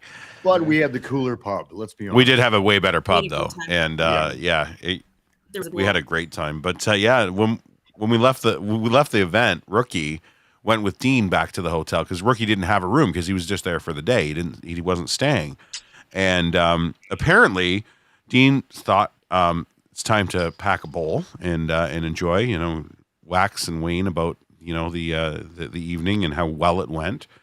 And Rookie just had to get his paws on it and just got blitzed on a bowl of pot that was made for him, where he ended up getting in the wrong limousine on his way home and had to be removed from the one limo and placed into another limo. And James. he actually had, and Dean talked to the driver and asked the driver to please phone me when you get him home and he's in the door. I want to know he got into the house okay. And where did he end up? My house. At home. Yeah, he went home. My house. Yeah. I don't. Yeah. Oh, yeah, so right he. there. Yeah, he thought it would be a good idea, and I hadn't smoked in probably like a year and a half. So I was like, I don't think this is a good idea. And Dean's, and let alone hit a bong since university. And Dean was just like, no, it's fine. It'll be great. You'll sleep the entire ride back to Milton to your newborn child. I said, you know what? It's been a long day. I'm not going out. Might as well just fire it up. And then I immediately turned into Ricky or whoever from the Trailer Park Boys. Oh, really? And I couldn't even took off your function. shirt? I probably. I don't remember. Nice. So you smashed some Hindu Kush and went into orbit. That's what you're saying. I saw the aliens on my way home from Niagara Falls. That's awesome. How much of a detour did you Way to make? cap it off. None. I didn't even talk to the guy the entire ride home. At which point did you he's realize you were in like- the wrong car? That's not even the first story I've heard about you, and too much something, and in a way that was not where you had to collect yourself and make sure that everything was okay with how you were feeling. There was no collection though this time. No. The guy was like, "How was your night?" And I literally said to the driver, "I'm like, I can't right now." So is Talk The about this driver right knew now. that you were fucked up because you were speaking in Klingon for some reason. I And I can't just- right now. And I immediately fell asleep. And I woke up in get Milton. that. I was so high a few days ago. I was trying to watch the new season of Jack Ryan, and I could not mentally process all this shit that was going on the screen. So I just kept Maybe it eating was the sandwich fact meat that you in were bed. watching that Jack Ryan show. Could have been that too. I don't know. If it's Instinctively, good. you were like, I can't do this to myself. So I finished all the lunch meat I took to bed, and then I passed out. So last Saturday after the event, I only told the story to Ryan, but since we're all talking, last Saturday, We're all sharing here. We're all sharing. So My name's Ray. I ordered I was starving because we went to a place full of food and I didn't eat. And so so it's after this. Oh, I remember this. So Your I Vietnamese stunt double. That's I what that ordered is. a pizza and wings, and I ordered enough for everybody. And I had He full did. intentions. I did. I ordered a large pizza. I ordered like 20 wings. I fell asleep. I fell asleep in the lobby waiting for my pizza. Pizza guy woke me up. I got it, and I was getting in the elevator on my way to Army Chris's room. But I'm waiting for everybody to show up. Yeah, Actually, you look like a Gino now. I had to pass my room first, so I went in. I can't remember why I went in my room. Anyways, I ended up sitting on the floor eating half the pizza, and I fell asleep lying next to my pizza. And I woke up in the morning. You are happy. On the floor. You are a I Gino. woke up in the morning, literally lying beside an open box of wings, an open Pepsi can of my pizza, and I just sat up at like 6 in the morning, pounding headache, looked down, and I was just like, "Oh my god, what am Looking I?" for the keys to your I Honda looked at Civic. my room. You know. So when we got there Saturday morning, I couldn't check in, so I didn't check into my room until like 4:30, and I looked around my room that was trash, and I was like, "Fuck, you've been here for 7 hours. How did you do this?" The question is, did you take the pizza and wings home with you? I actually finished them in the morning. I needed grease. Attaboy. Yeah, you did. Yeah, Wow. you did. Gino would And do. then and then you came for breakfast? Seriously? Well, I ate them at 6 in the morning, took a shower, okay. went back to bed, then got up, and then I felt good. Then I went and had Eggs Benedict. It was delicious. I had 2 Eggs Benedicts 2 days in a row. I love Eggs That was a Benedict. good weekend. Yeah. Yeah, it was a good, and they got good food at that Doc McGilligan's. That's at that pub. You know, I we were felt at. bad that I didn't get to go on that trip until you said the Best Western. Now I feel pretty good about it. It was a good Best Western. It wasn't a shitty one. Well, Plus, I it would've told been James like, why he. 6-hour drive for me. I don't know. It Well, was I good. told- had well, a we had- fireside we- piece. That. We had cars, James, but I told James why he couldn't come. We got short notice, and then the car service said they wouldn't. They wouldn't go to Killaloo. Yeah, so Ontario. that obvious solution of, hey, James, can you get to Toronto? Wasn't even attempted because that would have been outlandish. Oh, no, I could have done that easily. Fucks. I literally said to him on the phone. He's like, we won't go to Killaloo. I said, I completely understand. Thank you. It's like a New York cabbie that doesn't go to Queens. Yo, Yeah. but that was a serious car service though, eh? So I was talking to the driver on the way back, and I'm like, Ours wouldn't so shut the fuck up. Oh, Terry. I had the same guy who picked me up that I didn't talk to on the way up there because I just put my headphones on and purposely ignored him. But on the way back, we were chatting, going back and forth. So I was just asking him questions. I'm like, so you drive all day? Like, what do you do? Like, his fucking 2 weeks ago, he was with Simon Cowell. So he was telling me all about Simon Cowell. So he had guy So we you had had. Terry. You had That's the guy Terry. we had. No, you I had had Terry. Dave. I had Dave. So there was 3. So they had a 4-person. I don't know who I had on the way home. They had a 4-person. How could I have Terry? We left at the same time in 2 separate cars. How can we both have the same driver? Probably more than one person has driven Simon Cowell. No, but he was Hide telling the me, money, y'all. There's poor people around. With your broke ass. I think that's racist if we do it. I'm pretty sure. We just got canceled again. Thank you. Cancel I did Fridays. not endorse That's what that this show's sound going to be effect. called. James is going to get canceled. Yeah. Yeah. Oh, by the way, I wanted to show everyone because I got mocked relentlessly by several people today. And one of the things is during the other kid that Cream and I were talking to, Danny's live cast, because I let him simultaneously Danny Terrio. broadcast it. Yeah. He had all these weird graphics and stuff. The reason why I even went there is because people were like, he looks like Tucker Carlson. He's got a Tucker Carlson look. And I was like, Tucker Carlson looks like this. And I was like, oh, wait, he might have a point because I'm like,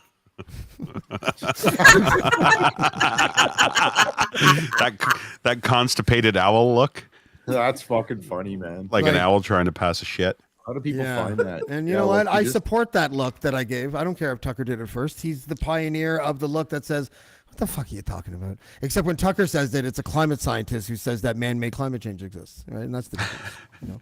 My funniest thing of you getting carved online, James, was the person that said he hates James Fiore. Yeah, I was James like, yeah, I Fiore. hate that fucking guy too. Nobody likes James Fiore. And then I was like, who the fuck is James Fiore? And someone's like, a rapper. And I'm like, great. First he steals 3/4 of my name, then my favorite hobby. Underground rapper. Well, unfortunately, from here on out, you are now James near Fiore. farms and stuff. What's it? Pardon? James Fiore is now your new alter ego when you're on shrooms. Like, you are James Fiore right now. I'm Mad Flower right now. That was the rule. Whenever I'm high. Is that when you wear the sunglasses? You're Mad Flower? No, this is the first time, and I already hate myself, but I'm just still gonna do it. You look like Did you look you like make you're that one up on your backstage. own there, James? I look unapproachable and shitty. Pardon me? You look Sorry, like you're Chris? backstage. The He looks urban like he's look I don't like. backstage, man. Like he's an NFL star doing an interview. No. I love it. There we go. There you go. I need to be, I'd be pacing right now. Anyways, that's what's happening. Someone's got to go so someone else can come in. So who the fuck is it I'll going to go. be? No, nobody has to Hi, go. guys. Oh, wait, Hey, that's right. 6 isn't nobody- the magic number anymore. nobody has 9 to is go the anywhere. number. Oh, 9 is the number. I am the Yeah. pimp of the Why microphone. is his name Ryan Lindley? The pimp of the microphone. I don't know why. Oh, what the hell's going on, buddy? Chris is James too. I tried logging Everybody's in me. myself. It's weird. Everybody's me. Yeah, well, you know, Chris we all is want James. to Who's doing well. Of a Now man he's named Polly Paul. Good Voice. Karima. Yeah. How was your day today? Seeing as I was only hit with Karima's shrapnel and you were hit with like the actual main target for these mortars or whatever the fuck you want to call them. How was your day? I had a good day. It was pretty productive. I was doing actual work and would occasionally pop in to check what was going on, and it was just a total war zone. So I would get some chuckles and then go back. Are you getting hate mail? Life. Oh. Yeah, I get hate mail. Yeah. I get hate mail, death threats, phone calls, voice messages. You know you made it when you get hate mail. I get enough like snarky emails and comments. I get letters sometimes, like handwritten letters. Letters. I get blood used as writing on the wall. You made it when you're fucking when you're swag. It had grease on it. I was mad. I was like, "You're gonna take this time to write to me, but you're gonna have a greasy paper? What the fuck?" At least it's apropos. Sheet.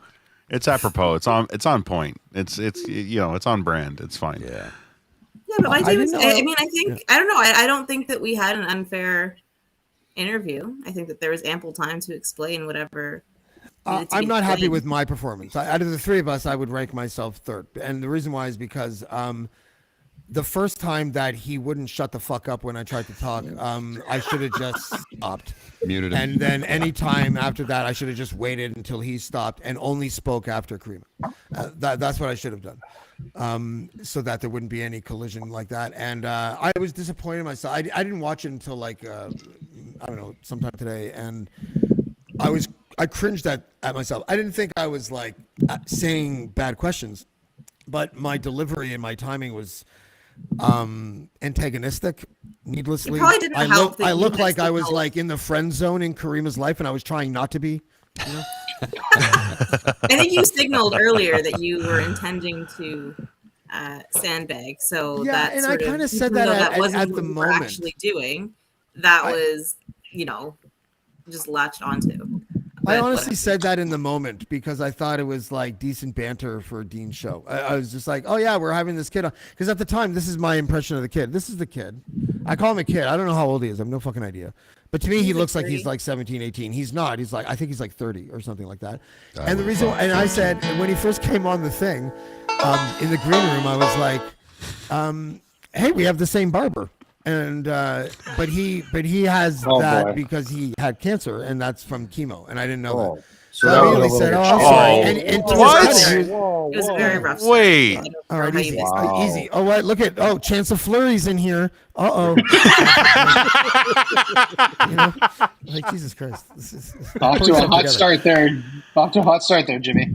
But to his credit, he was like, "No, it's all good." Like he knew. I'm like, that wasn't an anti-cancer drug. I had no fucking idea, and I didn't. And so it was all good. Water under the bridge. But what I didn't know is that portion was being live broadcast on his end. And so so all of his followers were like, and because I said this, I'm like, I said we have the same haircut, only I don't have the Jeffrey Dahmer glasses, right? Oh my god! Why? What's it was a very brutal start. Yeah. That's fucking funny though. Fuck you! That's hilarious. Those are solid glasses. So there's that, and then there's tight. Come on. Yeah. I don't know. Like his rounder. It's even got the double bridge. Yeah, he's a rounder, but the double bridge is the big thing, and also how much of your face can a fucking lens cover, and both of them have that pretty much well covered. It's just the shape that is a little bit different. But anyway. I love that you guys are killing those glasses right now. I fucking love it. James Fury is an asshole. That's true. Hi. That's true. So fucking funny. Jesus Christ. James Fiore. Let's move on to. It's great. It's like I don't even have to. If someone Googles me, like whatever this shit won't come up. Like anything they want. Let's create a big rumor mill about James Fury. So anyway, and the geniuses will do real things out of my life, and it's like through a fictional thing, so it's sort of a confessional, but not really. James let's not do that. Yeah, like your alter ego, your evil alter ego. Yeah, James Fury. His rapper name. Christ's sake. I'd like to announce also that I am open for business. I write battle rhymes for spouses. Is that like the spouse calling thing, the husband calling thing? No, like literally battle rhymes for spouses. Like hardcore, awesome hip hop that just eviscerates your spouse just for fun. Wow. I would like to that's a hear niche market. a verse. Totally. I'd say You can't steal it because it'll be whack as fuck, and everyone knows it. Right? Like, whack as fuck. my name is Rapper Dad, and I'm here to say it'd be all that shit. Super white guy rapping, right? You know what? I might take you up on these services just to see the reaction in the middle of a fight. Like, I just next time she's pissed at me, I'll just start rapping at her. Just lay it down.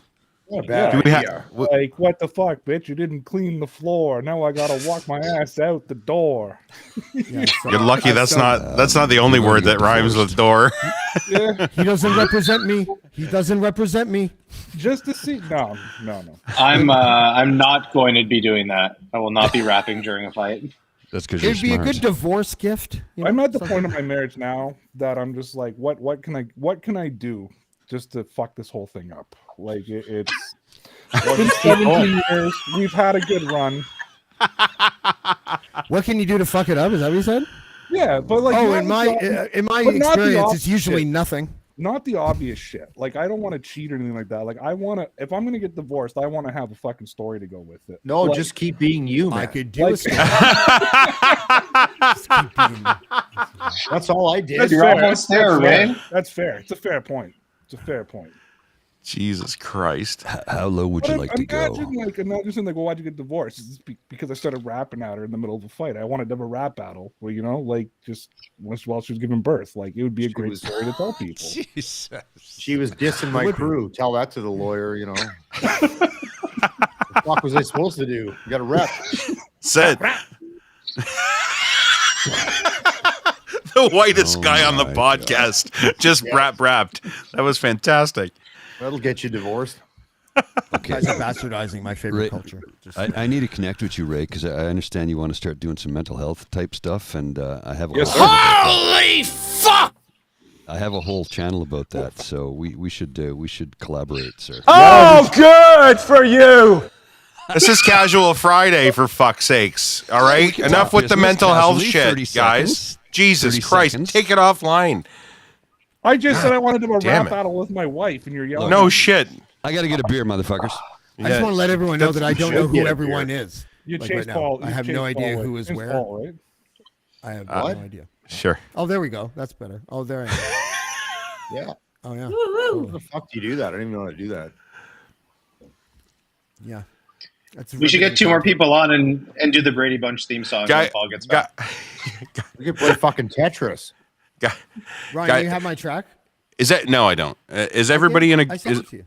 Why would I have it? No, I don't. The speakers on this new MacBook Pro are unbelievable. Everybody having a good time? Do you want to hear about like when my dog died when I was a kid? That sounds like the way that. Yeah. Okay. Cool. I can. We went from Crier Media to Old Yeller Media. You're not seriously gonna fucking tell this story, are you? No, I'm not. We're gonna. I'm just saying how we pivot, how that pivot went there. Actually, yeah. You know what? I can Let's pipe get it in back through here. to fucking the dick pic. Don't Is play this like the?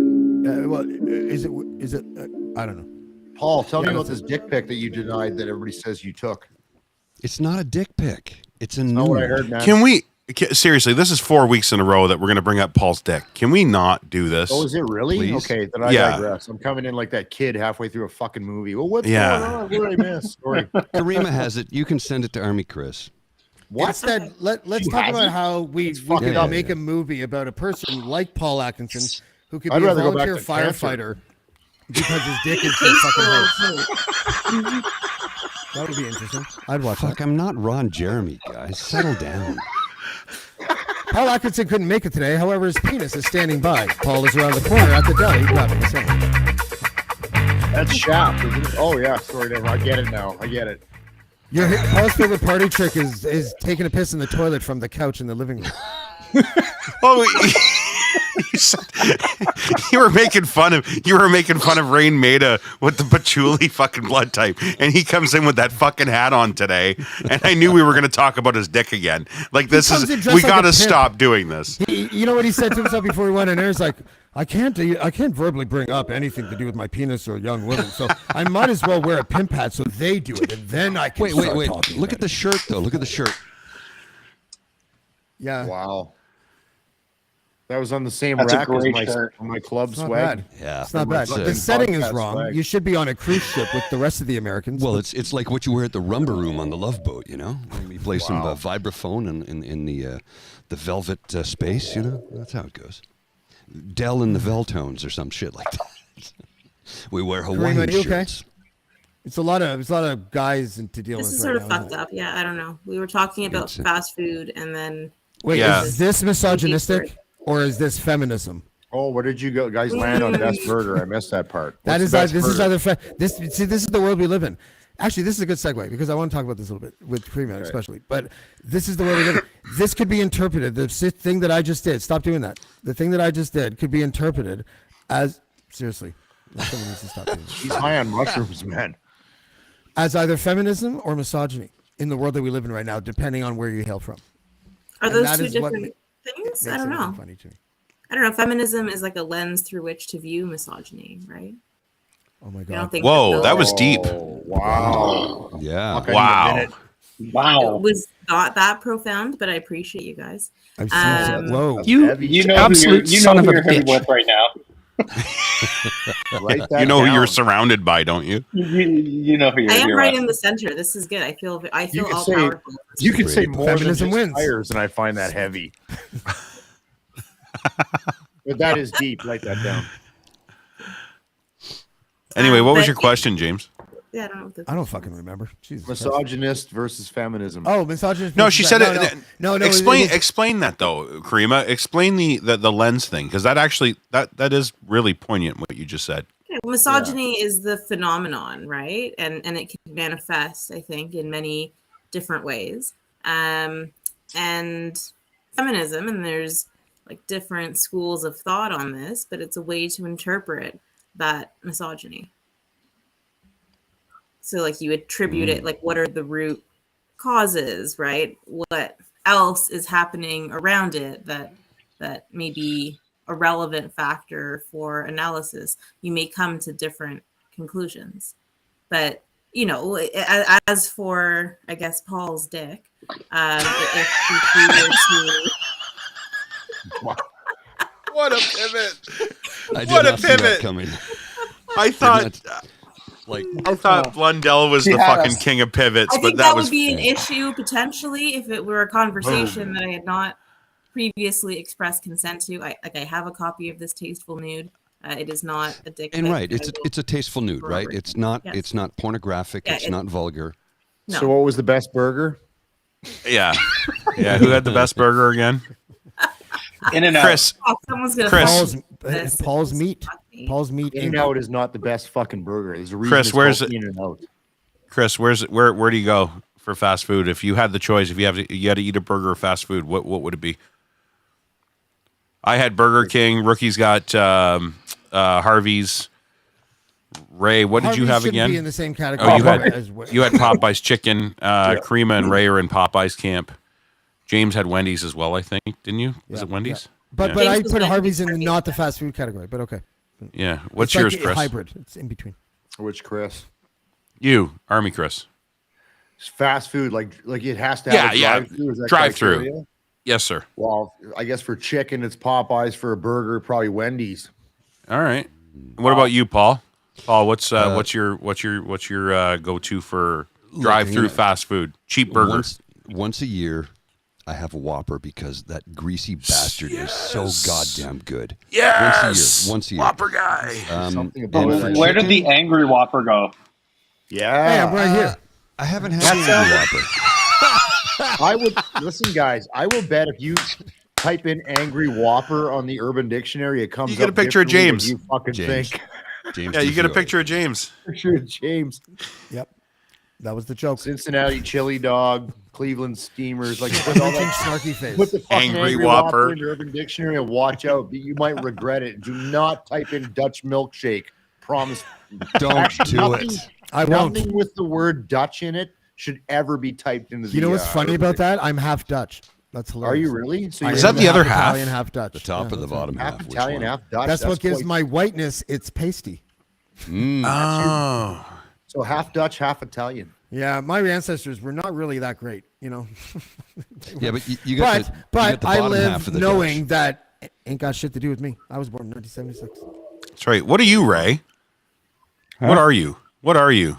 What breed are you? I'm not sure. You don't know? Are you No a one's Heinz really- 57? No There's one's some really Greek sure. or Italian in there, I think. My whole, Yeah, Ray's my got to whole have some thing- Italian in him, I think. Yeah. Yeah, Italian, German, I'm Métis, like Ojibwe. Fuck yeah. Oh wow, you got everything. Yeah. So I'm a French Canadian. I'm a big mix. Dude, that makes you extra Canadian. Like extra Canadian. You get Oh, it does some it? indigenous Is that a blood- thing? Is it really a indigenous thing? blood No, that's but extra I Canadian. only Oh. I listen. I don't want to get into no deep story, but I only learned about my indigenous background like 3 years ago. So Can I ask you a question about that? This is a really quick one. please? And it's a serious question. It's not meant to be snarky, although I don't imagine any Sure. mainstream reporter would ever ask this question, but I'm going to ask it. Ask Is away. it weird finding out that you have that part of your culture, but totally living your life as a white person and not as in the public No. like an indigenous person? Is that a No, weird not- duality at play? No, Kind of thing? no. I spent the last 3 years learning about my culture, and you know what I mean. Like I've gone through this journey, but I've only recently began saying out loud that I'm Métis. I will never. I don't want status. I don't want tax breaks. I don't want anything because I've lived as a Caucasian my whole life. You know what I mean? So to turn around in my 30s, That is literally the best answer ever. and say Like, now yeah, I'm you know, entitled to all this, you know, all these you know, privileges for being indigenous. I won't do that. So I just want to learn about my things. So my cousin married an indigenous man, and he's been helping me discover and learn about myself. And Wow. it took a long time. So it's been awesome. it's been a really cool experience to live. So yeah. Is he like an elder? The guy that's No, or but just he, like a buddy? He works for CAMH, and he's a part of the Indigenous outreach. He used to be in the addiction center at CAMH, Indigenous addiction part. So Yeah. he does like the sweat lodges and all that type of thing. And now he's an Indigenous connection worker. And I've done a lot of work up in Georgina on the Chippewas of Georgina Island. So when I learned about my background, my grandmother was born on a reserve in Montreal, and I started learning. But see, because she was mixed, right? She was half French, like from France, and then half Métis, or half Indigenous. I mean, back in the day, I mean, they didn't want to admit it, right? They didn't want to. And she would apparently, my mother was telling me she would never admit that she had Indigenous blood, right? Like it was a very like, especially in northern Montreal, like you're talking about Dangerous, the hillbillies right? of the French world. You know Yeah, what I for mean? sure. So it was dangerous. So yeah, it's We been were everyone was a sociopath. Like, are you guys not like? Do you not marvel at the shit that you like hear about, like in the way it is? Like, oh, you can't tell anybody that you have this certain cultural background because it'll be the end of you, and people find out and they'll shun you, and they'll be totally like, it is completely absurd to me that like you know, the extreme example being the kid hanging from the tree, the black family or whatever hanging from the tree, and kids sitting there laughing and pointing and like, and I'm just sitting there going like, what Stephen King novel does this come from? And then you realize it's like actual history, and It's you're real like, history, What yeah. was wrong Took with place, people back then? Well, Like the thing is, people are full of shit because in Canada, everybody says, "Oh, I'm Ukrainian," or "I'm German," or "I'm this." Okay, really? I've been around the world a fucking lot, boys, and I'll tell you what. As soon as you see Canadians overseas in those same countries, they realize Canadian. rapidly they're not Ukrainian. They go, "Oh, I'm Canadian." Well, Yeah. fucking where is it? So I know my entire background. It's a lot of Heinz 57 or around Germania, mostly Czech, Austrian, Ukrainian, Polish, some Russian in there, whatever. You know where I was born? Fucking Esterhazy, Saskatchewan. I am I'm Canadian. sorry. Fuck, I'm sorry, man. I don't play that banjo. So You know what I'm thinking? You know what's hilarious? You I know don't what's say I'm hilarious, this or Chris? say I'm that. real piggy. What's hilarious right now is that when I talked about the thing, like, you know, with the kids looking up and like how psychotic that is, that is probably like to Kareem's like, yeah. Do Do you know what I mean? Because now it's like with the last 3 years that we went through, and how it's like worse racially now. It's like I'm not surprised it was like that, but what is that now? Remember, that's what I wanted to pivot back to, Ryan. Remember I was saying before, what is the thing now that in 50 years they're going to look back and be like, I can't fucking believe human beings did that, the way we're like that towards that sort of overt societal violence. There's going to be so much shit. It's got to be crypto. Crypto's got to be in there, right? Like, it's unbelievable how fucking stupid we are for such an advanced. You know what I mean? And this is just like. I think it's going to be eating animals. I think in like 100 years they're going to look back at eating animals and they're going to be like, "That is so." Yeah, that was the or last drinking milk. Act of ours. At least drinking milk. At least like. You guys were on Facebook? Are you fucking kidding me? Well, no, yeah. You know what though? So Norm Macdonald, he was on Letterman's he did Letterman, his last appearance on Letterman, and he did a joke, and he was talking about like, back in the day, every guy had one picture. Like every grandfather, everything, like everybody had one picture. He's like, so you go see somebody, like, hey, you want to see a picture of my grandfather? He says in 50 years, kids are gonna be like, hey, you want to see 150,000 pictures of my grandfather? This is him. Yeah. This is him doing laundry. This is him doing we've become this is him with his dick This out. is him doing his co-star. Here's a series of him taking shits. He had a whole album of him on the shitter. You guys want to see a dick pic from my grandfather? Yeah. You guys want to like it's But this is we were having this conversation on our podcast the other night. Like we've now got to this stage of humanity where literally the people who are watching us right now are watching a Zoom meeting. God bless them. Every last alcoholic. They're sitting here watching. Thanks for hanging in. Yeah. But we're a very crass, selfish society now. Yeah. The sick people on screen are proof of that. You know what I mean? As much as we're good people, we do it on camera. You know what I mean? We can't go anywhere without being on camera. Everything we do is for the camera. On camera, you know what I mean? mean? Oh, no, you know that's what true. I mean? Hang on. Like, hang on. a bunch of well, somebody said to me the other really day. Deep down inside. Somebody said to me the other day. They said, "What are you like? What's your? If you gave yourself a title, what would it be?" And I've always said content creator, right? Yet I just spent the weekend filming myself running around, and I'm like, I don't know. I'm a douchebag on the internet. I said that, just like I said. What do you think a content creator Okay, so usually is? hope you're enjoying your stupid life. What do you think a content creator usually is? Is douchebag on YouTube. It's so funny the way that. Oh, sorry. Were you finished? Yeah. Go ahead. Yeah. Okay. Everything is content now, and I think that I have like now podcasters like once in a while, not often, but like once in a while. There's been like maybe a half dozen in the last year who have sort of just asked me like, hey, what do you think of my show and what would you do different and all that kind of stuff. And I don't really have any advice because I think, I'm still learning as I go. And I think that, but the only advice, and it's so cliche, is like to figure out a way to be on air, to deliver content as you. Yeah, not being on air. Yeah. Yes. Be on air without being on air. Absolutely. People fake it. You can always tell. And it's like, I'm looking at everybody here. Everybody that comes on here is authentic. I mean, I've talked about this out loud on my show. I think it's just talked about on Dean's show. Like my online persona is me times 10. Like I put on energy to come on air, but the thoughts that are coming out of my head are the same shit you're going to hear me say at the bar. I'm just going to say it more mellow and just more monotone. And 100% Ray's on point, because now that I've actually met, half of the fucking group here, I know they're not full of shit. I know that what they say while they're fucking live is who they are. But I also know what Ray's talking about, all these people that are full of shit, and they're somebody that especially if you know them, and they're a totally different person when they're fucking on air than when they're in real life. And they're like, fuck that. Why are you doing that? Let me crowbar in, because I have a feeling Karima would be a really good person to chime in on this, because she deals with a lot of people that constantly have, because I know Karima's the same person on camera as she is off. Like let's get that out of the way. Yeah. But a white supremacist sympathizer. Yeah, right. but she also in that same breath deals with people that we're talking about right now. And how many people, Karima, when the cameras are down, that you would run into, and I know you extend the same pleasantries and politeness and like you're very cordial with everybody you run into. I don't care who it is. How many of them have that different persona when the cameras aren't around? A lot of them. A lot of them. a lot of the big names who you might recognize, if they aren't with fans or actively live streaming, are a lot more normal and chill. Yeah. So it's all an act, right? Part. Yeah, it's personas, but it's, you know.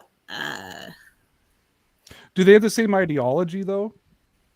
Because that's my whole thing. Because like I said, for me, I mean, you met me in you saw me before I got in the state. Like, I'm me in my normal life, just not is the energy levels just not as high. You know what I mean? I put on the energy, but the thoughts are the same. So are they a little bit more maybe down to earth and normal, but still have the same ideology, or is the ideology a complete act that they've just realized how to leech upon the vulnerable type of thing? It's probably not fair to give a one size fits all answer. So it depends, and it's a range. But I think that as far as ideology goes, not everyone is as principled as, I mean, first of all, when they convey their thoughts, it doesn't always come across as principled. But I think that ideology is more of a convenient vehicle, and it's a way to tap into a built-in audience and potential base. So, is that actually a driving force? For some, yes, right? And I think those are the ones who interest me the most. But for, a lot of the characters I've encountered, the objective is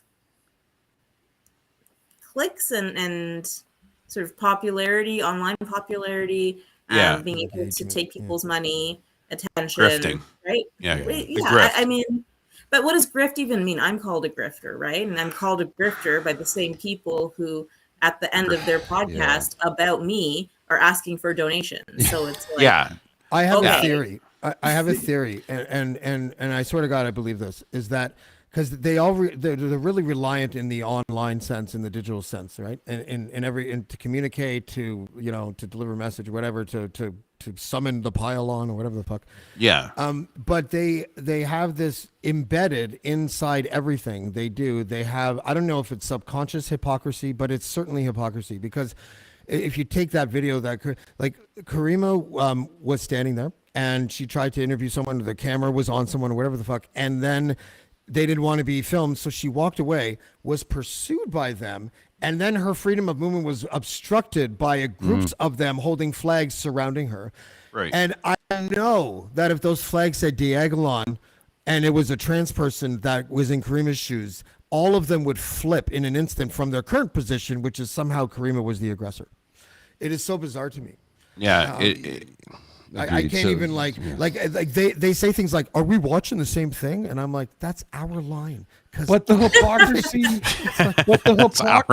works both ways, though, right? And but we're watching, as Karima so eloquently put it, objective reality in front of us of a person in a situation. That's an extreme, but we watch that in those, and I think that there's a difference between extreme hypocrisy or extreme hypocrisy amongst the extremists. But because I'm going to be honest with you guys, do you know how many times I've watched the Dean Blundell show and watched a lot of this panel and went, "Oh my God, this is the most fucking hypocritical shit I've ever heard." Like, yep. And I think I messaged you one Constantly. day, Ryan. I'm like, I messaged Ryan one day, and I was just like, I'm getting really sick of the holier than thou shit. Was it about me?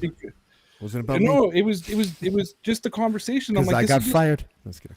I'm like, this is just holier than thou, right? Like, it's the same bullshit, right? Yeah, and we're the first, and the difference I think I found, and it sounds a bit self-serving when I say it, but I think the difference is when we're called on it, when we don't notice it's happening, and somebody like you do call us on it every once in a while. Ray he's the biggest fucking bitch about this show. Oh my God.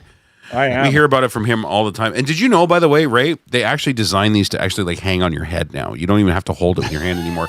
But so now that Ray's taking the lead. I can't control the volume on these right now, and it's just pumping through my ears. So I'm kind of holding it away from my ears. But what he says is true. But when he says it, and we can actually like take a step back and go, fuck, maybe you were right. Maybe I should like check myself and check my sails, rejig where we're heading here, because you know what? Maybe we do get we get a little high on our own farts. You know what I mean? And the difference is when you try to have that conversation with somebody else on say a different side or a more fashionist. I can't even think about the word. You'll never get that self-awareness. Is that what you said? No, I was going for fascist and fashion. I was trying to like wrap it into fashionista. Like it was kind of weird. You got to hear what goes on in this. You got the shit that goes on in this head sometimes. Like man. the French, It's so loud. Fucking I'll agree with fascist. you on that, and you guys will acknowledge it, and you guys will acknowledge when you're wrong. You know what I mean? Yeah. And that type of thing. But there's also a respect level from you guys too, right? For instance, when I'm on the show, no one talks religion. Right, and there's a respect level there of my beliefs to your beliefs. Touch you in the name, in the name of Jesus. Yeah, no, you're right. The good ones. You're one of the good ones. But you do. But that's but that's the thing, right? Because I've said this to Dean and I've said this to Ryan. James, I might have said it to you. You guys stereotype Christianity and you lump it under the extremism of Christianity, right? Yeah. Where that's like saying that everybody who's an anti-vax freedom fighter represents all of Canada.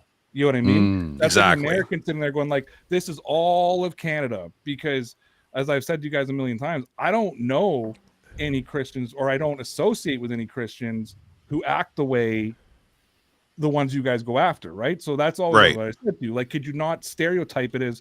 And I've noticed you guys have gotten a lot better because you're not talking about Christianity where now it's the evangelists. Like you're using specific terms, and it's not an attack against. Yeah, those are the guys who make fun of. Jesus wants a Porsche. And he wants but it never used to be. But it used to be Christians, and that used to hit home to me because I'd be like. Fair. Right, so because the evangelist from the like crown this of your head to the right? soles of your feet. Glory to God. Glory to God. Because miracles aren't real. Like I'm not, you know what I mean? That's the whole thing, right? Like there's miracles aren't real. This shit is there. You want to talk about fucking grifters? You know what I mean? Like you want to Leanne's talking about strip poker, preying on people, but it's a whole. It's the whole thing, and that's where I do have like that's where I wouldn't be here if I didn't respect you guys. No, you know exactly. I wouldn't be on the show, but we do, and I'm just as fucking guilty of this, and I say this all the time. I'm like, what's the matter? You haven't seen a hypocrite before? You know what I mean? So like we are very hypocritical in a lot of ways as well. Kudos. We can be. No, I totally agree, and I think the difference, like again, because we're all human, we're all fallible, right? We're all open to that. It's a matter of how you, when you're called on it, how you course correct, right? And that's kind of it. So I don't know. Life is like the infield fly rule. Just assume the worst of everyone. I do know though, I'm disappointed in myself because on the weekend I had a whole plan. When Dean was doing an interview, I wanted to start screaming freedom. Yeah. And I forgot to do that. Chris. Yeah. Oh, that's a great way. That's a great thing to forget. Totally forgot. Yeah. About That's a great thing to forget. Don't worry. Speaking of freedom, we actually next weekend, right? It's next weekend. Is that when we get freedom? Is that when it comes in? Apparently. Well, apparently. we have sponsors to hit and to talk about it. James, I don't know if you want to. Should we roll the plugs? Get a beer. Yeah. Well, it's not a clip. It's actually plugs. Like we actually have plugs. We're big time weird, now, isn't it? That we're going into this phase of the operation. You know? Yeah. Oh, shit. I didn't get the memo. Yeah. Yeah. So we're gonna do it awkwardly by us doing a meandering setup towards it because that's how good we are at doing sponsor stuff. Casual Fridays at Blackballed is brought to you by the Freedom Convoy 2.0, now with new and improved smells. You may not be the freshest, but you will be the freest from Freedom Convoy 2.0. And if you're feeling oppressed by the snow in your driveway, do you feel like the mandates would work well for your lawn to look golf course fresh? Call Randy Hillier Snowplow and Lawn Maintenance Corporation today. Mention offer code Chelsea and get a free court judgment in your favor worth over $60,000. Special considerations for Casual Friday are also brought to you by the reboot of the sitcom Night Court. While most of the original cast is dead, along with creativity and the ability to write new shows, why not try new Night Court? This is why we can't have nice things. Marsha Warfield is still alive. The role of Bill Shannon will now be played by Paul Atkinson's penis. Bravo. Bravo. Wow. Yeah, we're big time now. Crier Media is big time. Bravo. I'm not hooded, so yeah, I could play the part of Bull, I guess. In a matter of days. All right, I got to split, guys. Thank you for having me on Casual Friday. Great to see you, my fan. We'll see you soon. Touch base, Ray. Take it easy, boys. Touch base. Yes, let's. Thanks, Ray. You guys want to talk about Alec Baldwin? Oh my God. He's in Is some that a trick deep question? shit. He's not in any shit. They're not gonna fucking charge that guy. Oh, he'll get charged. They are He's charging getting Oh, charged. sorry, he's charged. He's go not. to He won't be jail. convicted. Or he won't be convicted. He should be. I don't think. I don't know. Maybe if we had a lawyer on the panel, maybe she could tell us what she thinks. So I mean, I don't know. Because he knew a bullet was in it? It's Arizona, I think. So I'm not obviously practicing in that state. Are you talking about the shooting thing? Yeah. He got charged with involuntary manslaughter yesterday. And then Because one he of didn't the go through other the right set check members as well. point. The safety guy first on set. Is that why? Okay. Sorry. Go ahead, Karima. Yeah, no. So two people at least got charged: Alec Baldwin, and then The armorer. Yeah, exactly. Yeah. And it sounds like there were a lot of safety protocols that were ignored and not followed. So, is there a moral culpability associated with that? Is it because he was the producer, do you think? Or because he was holding the gun? He shot him. He was the one who was a pulled the trigger, Baldwin. was he not? Yeah, I get that, but I mean, if you're handed something under the pretense from somebody else that is in charge of that, I just don't see how a jury could convict him of. Sure, Ryan. I'll give you the keys I to don't my pretend truck, to my know truck, the and you go exact- kill somebody with it. I don't know the exact protocols, so it may well be that the actor also has responsibilities. I can only or give you the that as the perspective producer- I just want to hear what the lawyer has to say for a second. Okay. Yeah, so it may be that the actor or the person who is in the receiving, before they use that, has responsibilities to discharge. And then as far as his role as a producer, there might be liability attached to that as well. So I don't know exactly what prongs they are attacking from, but someone died. So as far as the truth-seeking function of the court, this is probably a good use of resources. Yeah. I believe that the civil matter settled. I feel like the civil matter is settled already. Yeah, he paid him. I wonder if the length of time it takes for a guy in his position when that happened, because I mean, let's be honest, we don't think he intentionally fucking capped somebody's ass on set, obviously, right? But like, if there wasn't such a civil/financial consequence, if there wouldn't be in these situations, like right at the beginning, oh my God, I didn't check with the tester person or the safety guy first before I fired the weapon. Oh my gosh, I can't believe I made this mistake. Because that's really what happened anyways, right? But I think that did you see the PR thing he had on whatever network that was? Yeah. Where it was like, what was it called? Like desperate and regret seeming or whatever the fuck it was called. What was it called? Yeah, it was almost like a Dateline thing. Yeah. And it To was me, just the like whole this- thing's so alien. all it because- was evidence that he has the best PR ever. Yeah. Yeah. Sorry, what were you saying, Chris? It's alien to me, and I'm going to talk about it next week, which is late. I hate when things happen on Thursday when my show's on Wednesday. Yeah. Where, like in my background, which is not necessarily relevant to this, but I'll come full circle. I spent 25 years where if I'm handed a weapon, it is my job to what is called prove the weapon safe. Doesn't matter how many guys handle that weapon. The minute it's handed to you, you physically inspect that weapon and the ammunition in it to make sure that it is doing what it's supposed to do. Yeah. So in Hollywood, if the norm was the actor isn't adequately and competently trained on the firearm and does not take the 5 seconds to prove that weapon and the ammunition in it safe, they need to fucking change what they're doing, and I will come be an armorer for Paramount or whoever and change the entire way they do things, because that is. I think this is doing that though. I think this has caused a bit of a this ripple. was the boss on set too. Yeah. Irrelevant. It's relevant because I think the actor probably would do that. But I think his role as like head guy on set probably. The CO was on the thing. Doesn't matter. Doesn't matter if he's the boss. Everybody has to manage a weapon the same way, and that's not what happened. And he was like, "I didn't do this," and he's denying. Like, "Fuck you, man! You killed that person. You were the last person in the chain of custody to handle that weapon, failed to fucking ensure that it had blank rounds versus live rounds in it, or ball ammunition in it, and you shot and killed somebody. So if you don't think there's a flaw in the system, the how you do your business, the entire industry better reevaluate that. That's my. How were there even real bullets on set? Because they were on a live range earlier, like shooting. Well, that's Kareem. That's a great question. So, again, in my background, you never mix blank ammunition with ball or what you guys would call live ammo. Never shall the two be in the same space. So there is a series of fuck ups, for lack of a better term, on a Friday night. And yes, that armor should most certainly be charged. Which is why I think that like, how many people should you hold culpable for this? Should it be two? Should it be both of them? Yeah, absolutely, man. Because that armor clearly mixed ball ammunition with blank ammunition.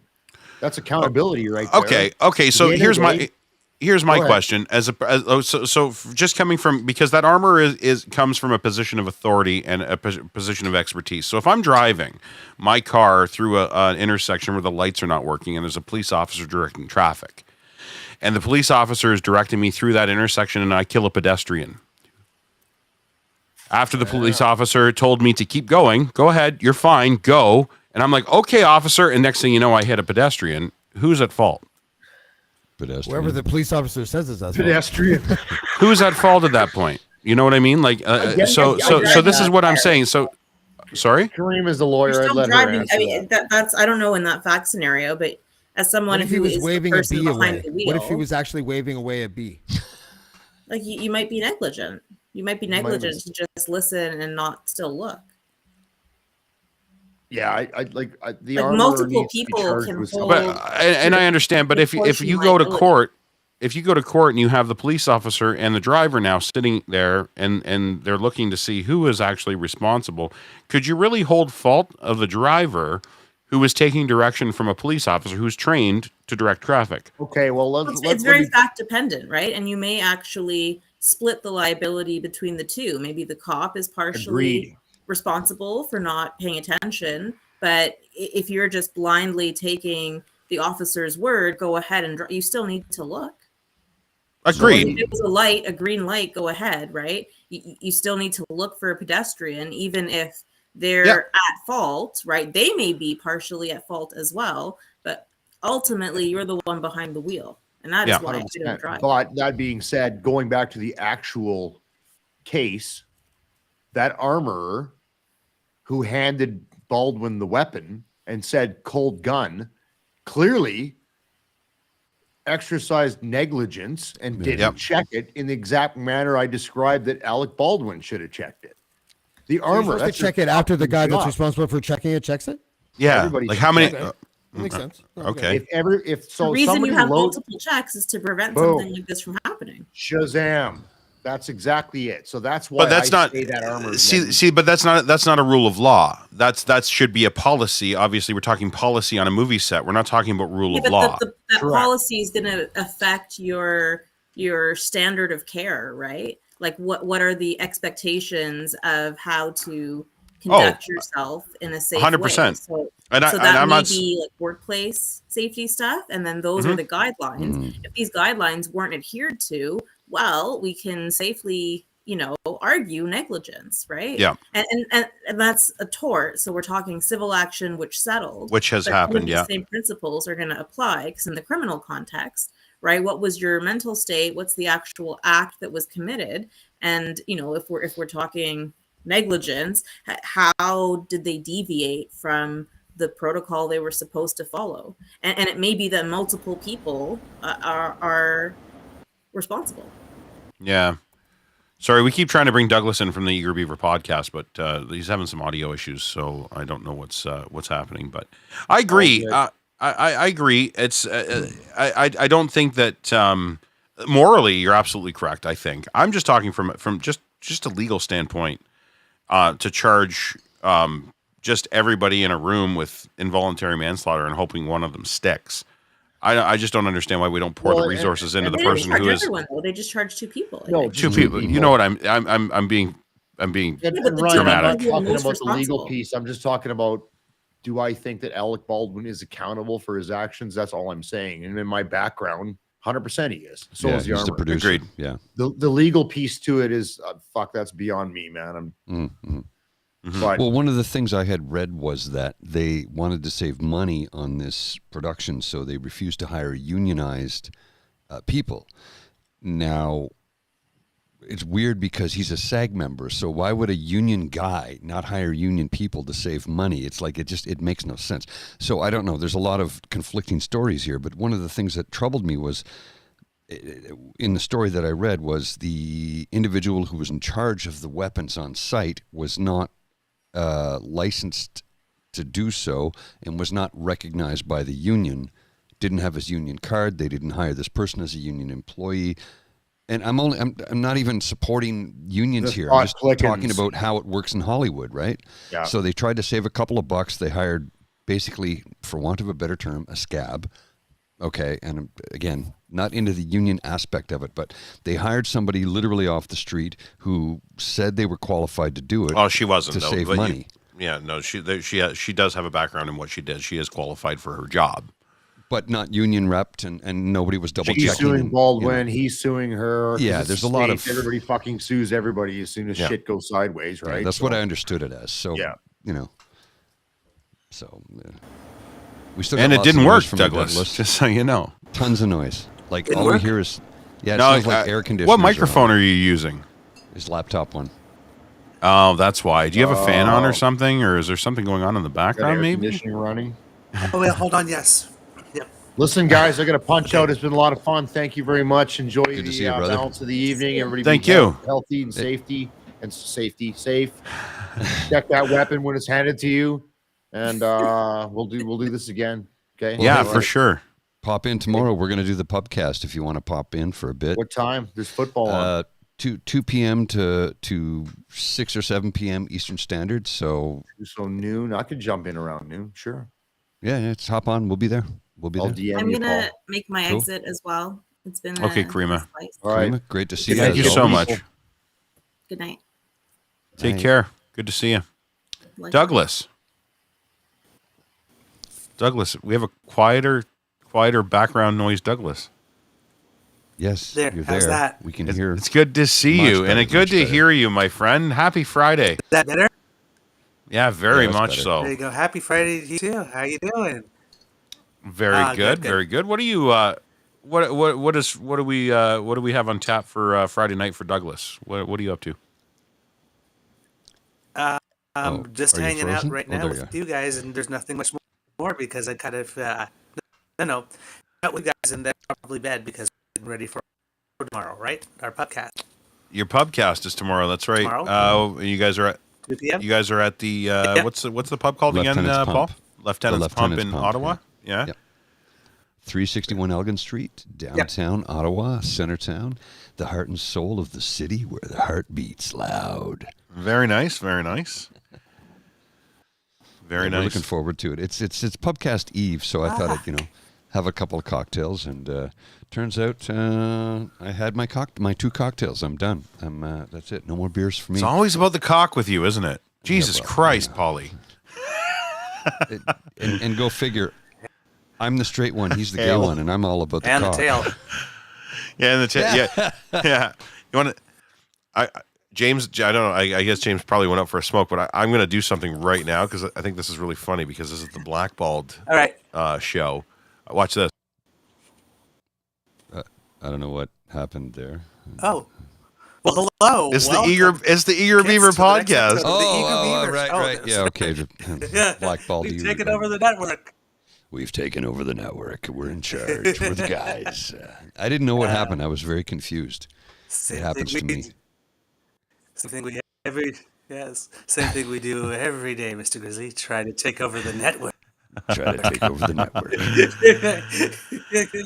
Douglas. Douglas, yes, have you? Friend, how are you? Are you like me? Have you been dipping into something tonight, my friend? Because you seem extra happy this evening. I am extra happy this evening. That's my guy. I love you. Some Jelly Bellies or something along those lines, maybe. That's my guy right there. I love you. You're my favorite. Oh, hey, Leanne. Hey, Leanne, how you doing? I am Batman. Oh, here we go. I gotta throw that out. She just throws it up there, so she's like, What's yeah, really? What's the what's on tap? Anything exciting now that we have Crier? Now that we're all under the new banner, what's on tap for the True North Eager Beaver podcast coming up? Well, other than obviously the pubcast, but we got a few interviews lined up in the near future with a few different individuals who should be. Well, I think interesting to viewers and listeners. It's just a question of when we can, get our schedules together so we can get the people online to have the actual interviews. And I know the two of us are really looking forward to a couple of the people who've lined up, and there's a few people that are Douglas can say tentatively lined up. Whether when we were able to actually get them to commit to a time would be another thing altogether. I mean. There are a few people who... Can you spill who you think it might be? Anybody that you can give a hint, or what are we talking here? Not really. But Douglas said, I remember he called me up and he says, I think I got a line on this person. I went, are you really like that? Really? We're going to really? He goes, it's not for sure. It's not written in stone, but it could happen in the near future. So just, I'm like, okay, just let me know and I'll make time. I'll figure it out. So I'm excited. We have some good folks lined up. It's just scheduling, right? We might we can skip. Yeah, we could do we might have our first elected official. Yes. Oh. Okay. All right. So all right. Never. All right. I'm gonna. Someone who's like we've elected people who have ran, but we've never interviewed someone who was actually elected in a seat. I'm gonna ask, and I'm gonna pry even. I'm going to pry even further, but I won't give away anything except for just a little bit. Is it municipal, provincial, or federal? Municipal, provincial, or federal? Can I give that away?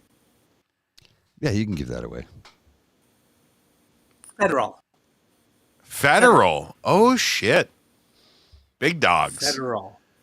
Very nice. You know what? If there's ever a show, if there is ever a show that somebody, and I don't care where you're from, on what side of the fence you sit, if there's ever a show that anybody should feel comfortable in participating in, I would think it would be yours, because even when you guys, and yes, you guys lean a little left, but even when you're talking fairly with somebody, it's constructive on the other side. Your points are valid, your points are good, and if you can't come and defend that, then you shouldn't be a politician. So I'm excited. I want to see this. Any idea of a timeline when that might be a happening, or? Well, in the next few weeks, tentatively. Yeah, it's in the works. It's we're going to be trying to book some over the course of the next few weeks. I'm not the gear guy, unfortunately. Yeah. So all three of us have to be absolutely available at the same time to make it, right? It's not like one of us can take the interview and then go on our own. Right? So we have to schedules connect. So you want to make this? You want to do this like in person? This isn't going to be a virtual thing. Oh no, it could be virtual, but it's still a question of production gear. In person would be cool, but virtual is cool too. Whatever we can make happen, we're eager to do. Well, yeah, that's why you're eager. That's why you're true, and you're from the north, and you're eager, and you're a bunch of beavers and bears, and it's a division of labor. It's a division exactly of labor thing. He's the writer. He's the writer and the producer. Well, I am limited. And that brings me to my next point. Now that we're with Crier and we have that new fancy schmancy website where everything gets put up, I've loved every time Douglas puts out a piece. It's like one of my favorite things to do. I see it. It's almost like opening a stocking on Christmas. It's like, he's written something again. I cannot wait to dig into this. This is great. When are we going to see a piece from Pauly? I haven't seen any pieces from Pauly. Well, so I was just talking to Rook 2 days ago, yesterday? Yeah, yesterday. And we had a conversation. He's like, okay, I need you to start doing blog entries. I'm like, okay, All right, cool. He goes, here's everything you need to do it. I'm like, all right, so I'll log in, I'll create the account, do it. He goes, I need 3 a month. It's part of the. I'm like, okay, I'll see what I can come up with. So in the next few days, I'll have something for you. I don't know what the hell I'm going to write, but something. Your inaugural blog post didn't even go on deanblundell.com. It's going straight to Crier. Look at you. Good for you. I'm not a writer though, dude. I can barely form a sentence. I just happen to have a deep voice and a big penis. I'm just lucky in that sense. I'll give you a piece of advice, and I think it'll work. Because you're more of a as the mic goes live, you're talking, and you say very good things. Why not just take a piece of any and I don't mean this in a negative connotation, but any of the diatribes that you do go off on your show and transcribe it into a blog. Oh, I can. That's all. Do that. That's all you got to do. That's really all you got to do. Listen to what you said, and then just write about that. It's just sort of that simple. I think I could do a stream of consciousness writing. So it's like instead of speaking the words, I just type them out on the keyboard. That's it. Yeah. Or you can be lazy like we are and just go and grab tweets and put them up and just like comment on the tweets underneath it and make it like it. Oh, look at that! It's an article. It's great. Secrets of the old DeanBlundell.com. Anyway, I think, you know what, boys? I think we actually lost James. I really do. I think, yeah, I think he's, do you want to try and phone him? You guys want to phone him? Hang on. Yeah, give him a call. Let's give him a call. Let's call him on the air.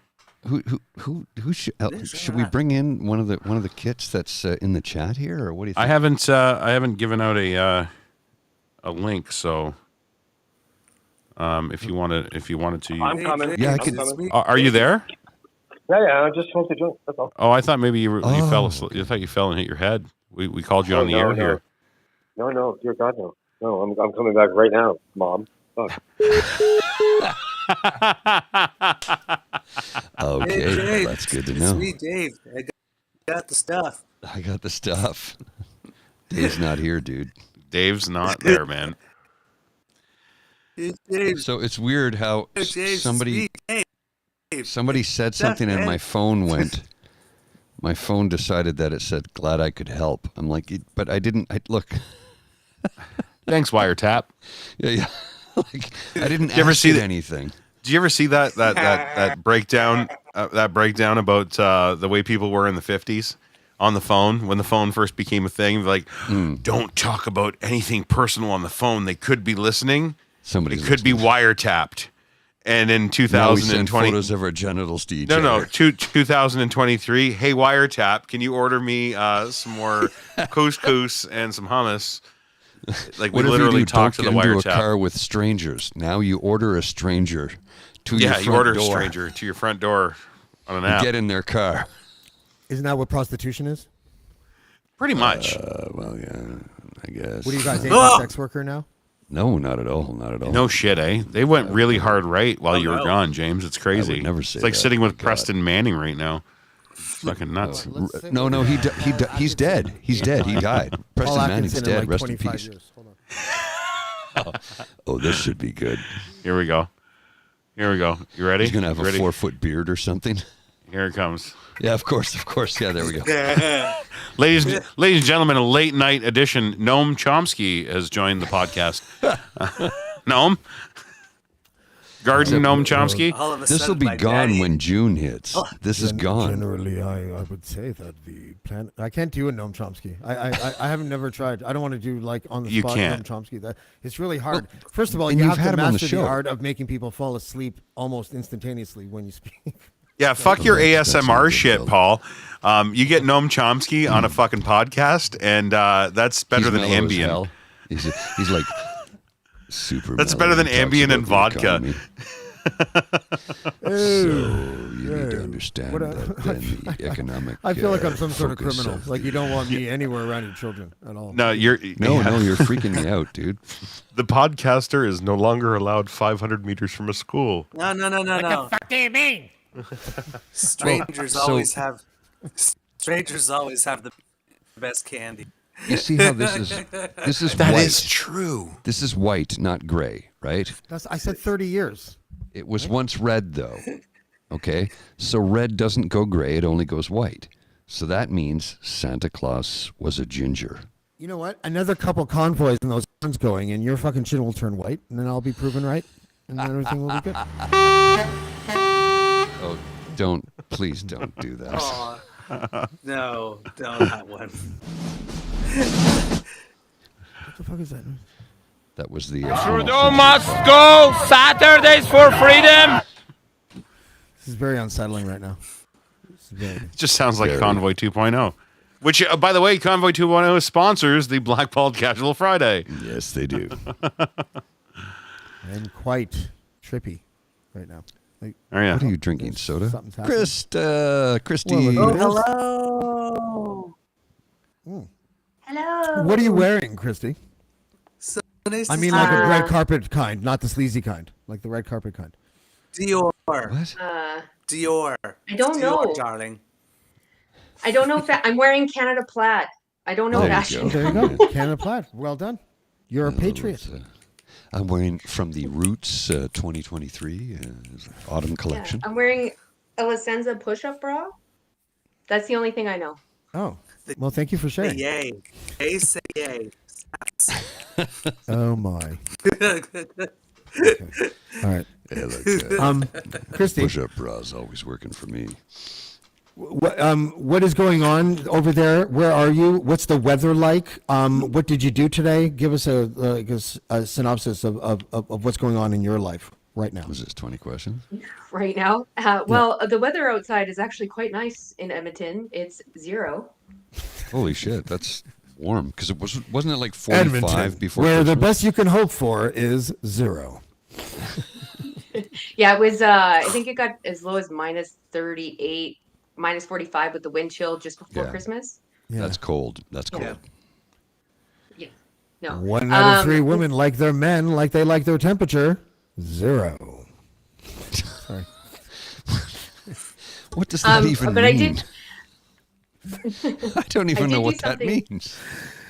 Like, because a lot of women fall for dicks and losers, the zeros, right? So, Oh. 1 out of 3 women end up. Okay. All right. Anyways. Yeah. Okay. Sure. It was badly delivered. I could have worked on it. I'm freestyling this shit. You know, Yeah, this yeah, ain't for free. It's fine. Actually, fine. it's literally for free. But anyway, It's totally for free.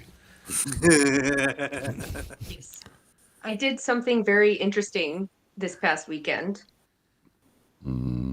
What did you do? I was. Thank you. That's what I was waiting for. Well, what did you do, Christy? So a tiny little bit of a backstory. So I've been going through health hell in the last 2 years. Oh. I am also in the middle of a separation. So I've been trying to try new things. And last Saturday, I tried nude swimming with a naturist group. Well, Ooh. Nice. 120 naked people in a pool. was it freeing? And did you feel Yeah. sick the next day? Did you catch COVID or anything? No, I didn't catch COVID. Was it exhilarating? Like, how did it make you Yeah. feel? I was pretty nervous at first for obvious reasons. I didn't really know what to expect. But once I actually got in the pool and started chatting with people, it didn't take me long to forget that I was actually naked. So, you come here often? How's that chat go? How does that start? Seriously, how does that start? Really? Oh my God, that guy's doing a Periscope thing. Oh. So, do you like to swim here all the time, or is this just like? Yeah, no, it was one of those, like, you know, do you come? Are you have you been a member for long? How long have you been coming naked? Do you do the other events?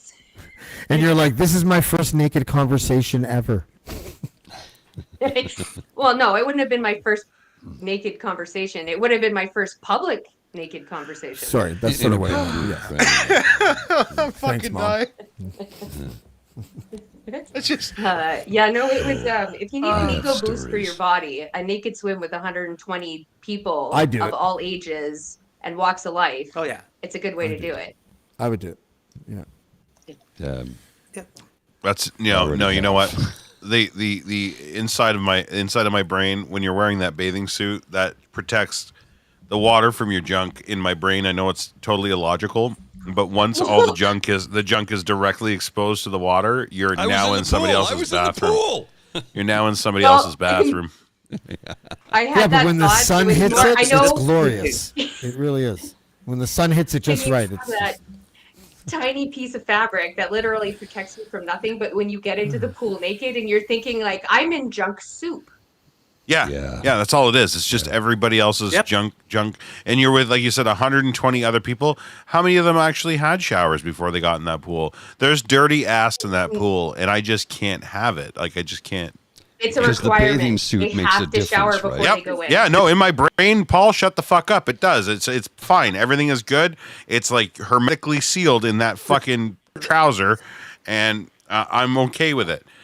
And So you've that's never been fine. in Lake Ontario ever? Like never? The bathing suit is nothing. The bathing is nothing but a tea bag. Everything's just steeping. One lump or two. I've never thought of that before, but oh my goodness. Right, James? Are you with me now? yeah, I'm right here, man. Lie to you. I will not lie. So you're gonna say, Ryan, you've never been in Lake So how was Ontario it? ever? Paul, I'm talking about a pool with naked people in a controlled setting. There's chlorine in the pool. There's fucking bird shit. Wait, hold on. There's- Does just by virtue of being in the pool imply consent? Just kidding. Not that kind of a pool, dude. Settle down. Where do you It even wasn't a where do hedonism you group. It was a naturist group. where do you even put the car keys? I'm just saying, if you're all on the same page, then maybe it's worth the trip. It's not an orgy. Then It's your a trip nude needs swim. to be with a hedonism group. If it's going to be a dirty ass pool, you better believe it's going to be a dirty ass pool, motherfucker. Yes. Better be worth my fucking while. You don't want to be in a pool if there's any sort of ejaculate anywhere near you. It's Yeah, no. not- I actually stayed away from the hot tub because of, Good idea. Oh, very good You idea. see everybody at the clinic about a week later go, what are you in for? Oh, hey, didn't I see you in the pool? Didn't I see you at the pool? Oh, yeah, you here for the same itch? Yeah? Wasn't me. Is yours dripping too? Shit. Wasn't me. I have to go get a beverage. Yeah, me too.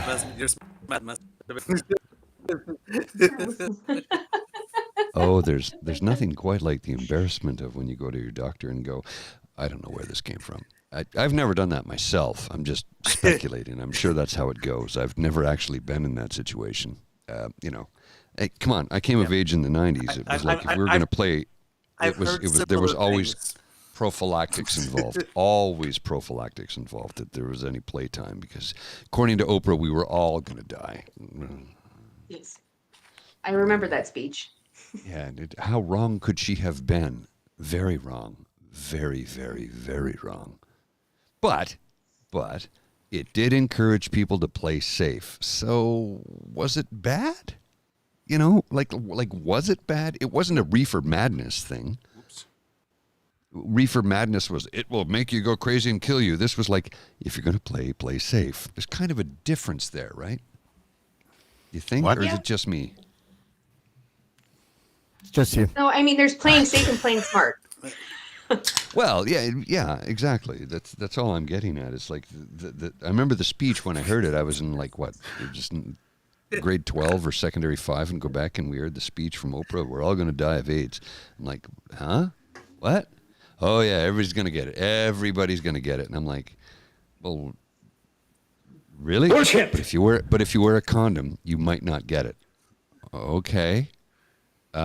Sure. Like it really was a reefer madness moment, but What it the fuck is wasn't- going on here? And you get HIV, and you get HIV, and But it wasn't a reefer madness moment in the look sense under that your seat. Guess what? For HIV. Come on down.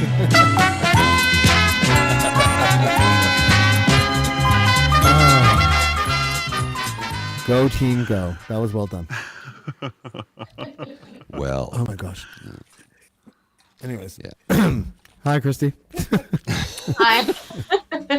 So, Christy, we're doing the live pubcast tomorrow between 2 p.m. and 6 or 7 p.m. Eastern Standard Time. So, knock 2 hours off because you're out west. If you want to hop in, feel free.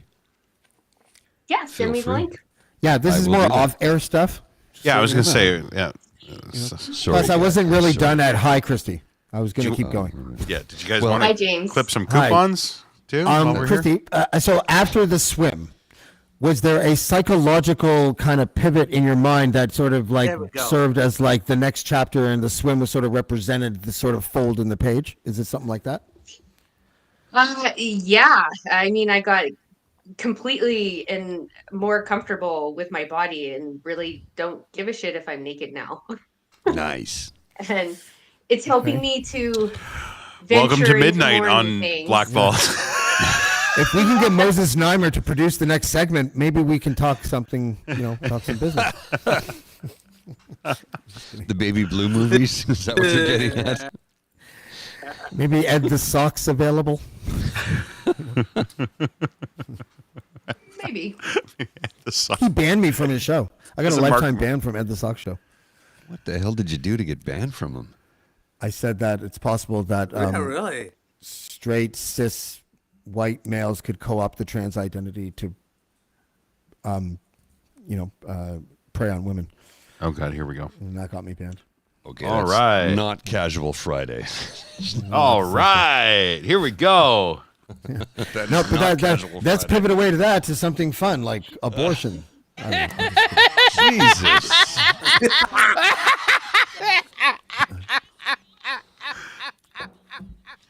What'd I say? So I'm drinking Original 16. What are you drinking? I had a Kitchissippi 1855. We're gonna have to Amber blur these Ale. out in post now. Yeah. Just kidding. I don't know. Are we? Locally brewed amber lager here in the nation's capital of Ottawa, Canada. Yeah. Hey, can I say, Douglas? I have to tell you something, and I don't want you to take it the wrong way. Okay? I got a big, but if I was a director of a like a skit comedy thing, I would strongly recommend that you play Saddam Hussein in a skit. That's all I'm saying. Holy fuck, is this wrong? Come on, am come I on, wrong? Faden. Am I fucking wrong? Come on. I'd love to play against Ty. It would be hilarious. You could make him a progressive, like you could totally like go against everything he believed in and just make him like, a sexy gay man. Sexy Saddam. Who's really misunderstood and wanted to amend his ways. You do remember the South Park Bigger, Longer, and Uncut film, right? Part When two, Saddam Winter is in bed with Satan. Sorry, what's that, Douglas? Yes. Come on, Satan. I said the producer's part 2, Winter for What just happened? Jesus. That got dark. That was nice, James. That was good. That was funny. No, thanks. You're right. Like, and it could be. It would. You could see it. They come and they open the hatch. You know where they found him. They open that hatch, and he's down there, and he's like in a smoking jacket. And all you there's hear- like nice. Yeah. There's nice lighting. Hey, bitches, I'm back. Did somebody say I was getting hung? All I know is that you put the damn in Saddam. You know what I'm saying? And after we've done this with this souffle, let's go over there with Uday and Kusei. It's going to be great. Aren't they dead? I think they're dead, aren't they? They're Let's dead. have a little fun. I got a little thing with the buttons. Oh, is that the South Park Saddam? Yes. Oh, that's funny. Yes. That's so funny. Oh, That's Oh, hey, God. man. I Maybe didn't like know that. you were a nudist. Well, welcome to the fold. You guys are gonna have to carry this shit. Not gonna lie. So funny. The fold. Fold, right? We're talking about nude people in pools and folds. Oh, by the way, this segment of Blackballed is brought to you by Andrew Lawton's Fourth Chin.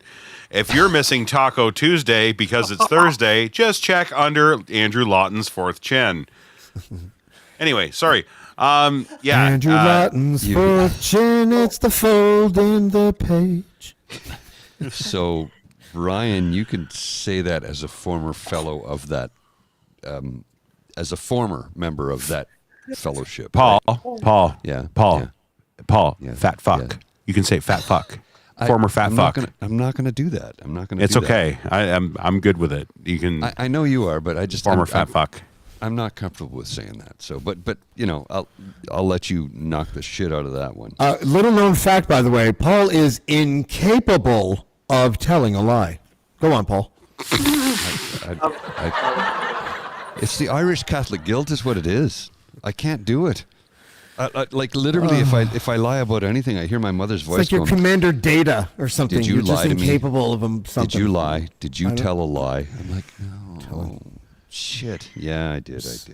So, I mean, since I was a child, lying is just, it's not within my nature. I can't do it. So good for you. Like, does this make me look fat? Well, it doesn't make you look thin. Not a lie. Not a lie.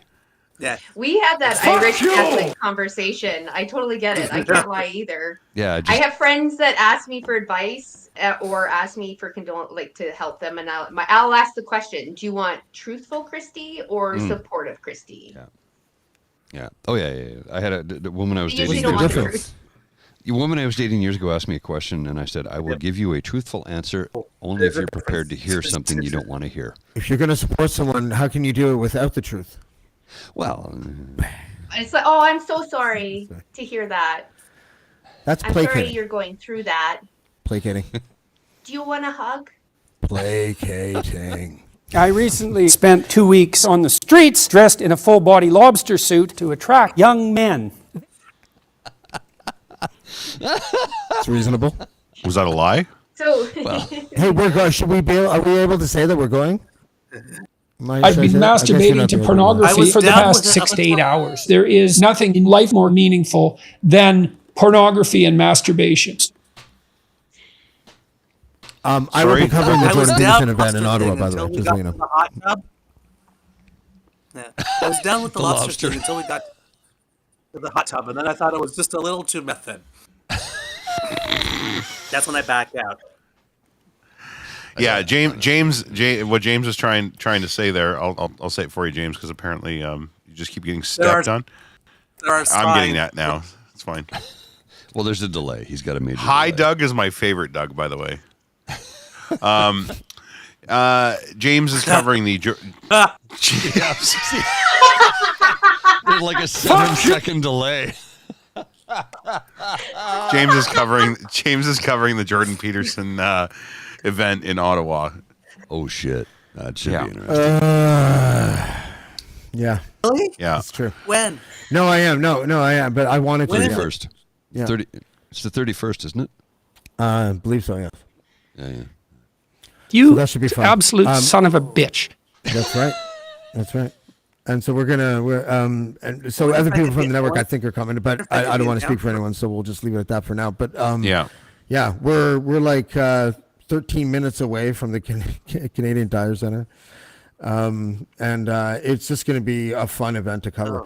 We're working on getting in and maybe even like sort of interviewing him, but we'll see how that goes. Shit, imagine getting press cred for this. Imagine getting press Well, cred. we're sort of attempting. We're hoping Crier Media is a suitable front to provide us the. It's so new that they won't know. It's like a cloak of invisibility, and they don't know anything that we don't. I don't know what the this. hell I'm talking about. So what's fascinating is, James, you live closer to the rink than I do, and I'm actually in Ottawa. You're not, but you're closer to the rink than I am. No. Oh, I will be. Yeah. 'Cause it's in Canada or something, isn't it? Yeah. Actually, you know what? Yeah. This is actually a great suggestion. Is you should wear the Rod Stewart wig. Then nobody will know who the hell That's it is. like a dance monkey thing. Shrooms is too like.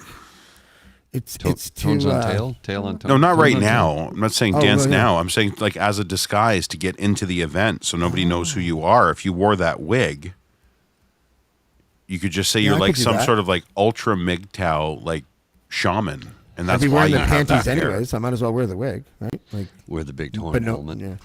Yeah. I don't see no idea why why I said not. that. Just say this, James, said the guy in my head. Okay. said the man in my head.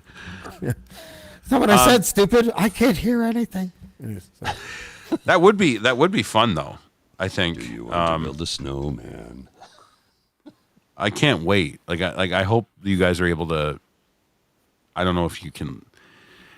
It'd be hard to lie. Like, what's the plan? Do you have a plan of action when you get there? Plan? Yeah. Plan? Sorry, the plan for what? I didn't actually hear. Are you going to interview? Pause there a little. Are you going to I missed the noun. Do you, the do, you plan have, do you have a plan of action for when you get to the event? Are you going to live stream something? Are you going to just are you just going to like absorb the bullshit and then report on it after? What's the plan when you get there? I don't know. It's all the above. Like you interview people outside. You try your best to get inside through official channels, and if that doesn't work, you get a little Jamesy. Figure out a way in. You know? Yeah. We have. Put me in a suit and clean shaven. I can get in anywhere. It's. Yeah, I can. See Don't you go pulling clean that shaven. shit. Yeah. No, I can. See No, you not pulling anymore. that, though. Sorry, that was in the past. Now that I have this, yeah. No. Oh my God. Yeah, we don't want that guy showing up. No. What do you mean you don't want to be part of the Aryan race? Well, that's the scary part. Is like you'd fit in if you looked like that. Actually, maybe not. I'm Aryan and I'm a rapper. Imagine that. That'd be weird. I'm here for the show. Rapping all day. James, could you do a rap to this? Probably. Yeah, it follows the.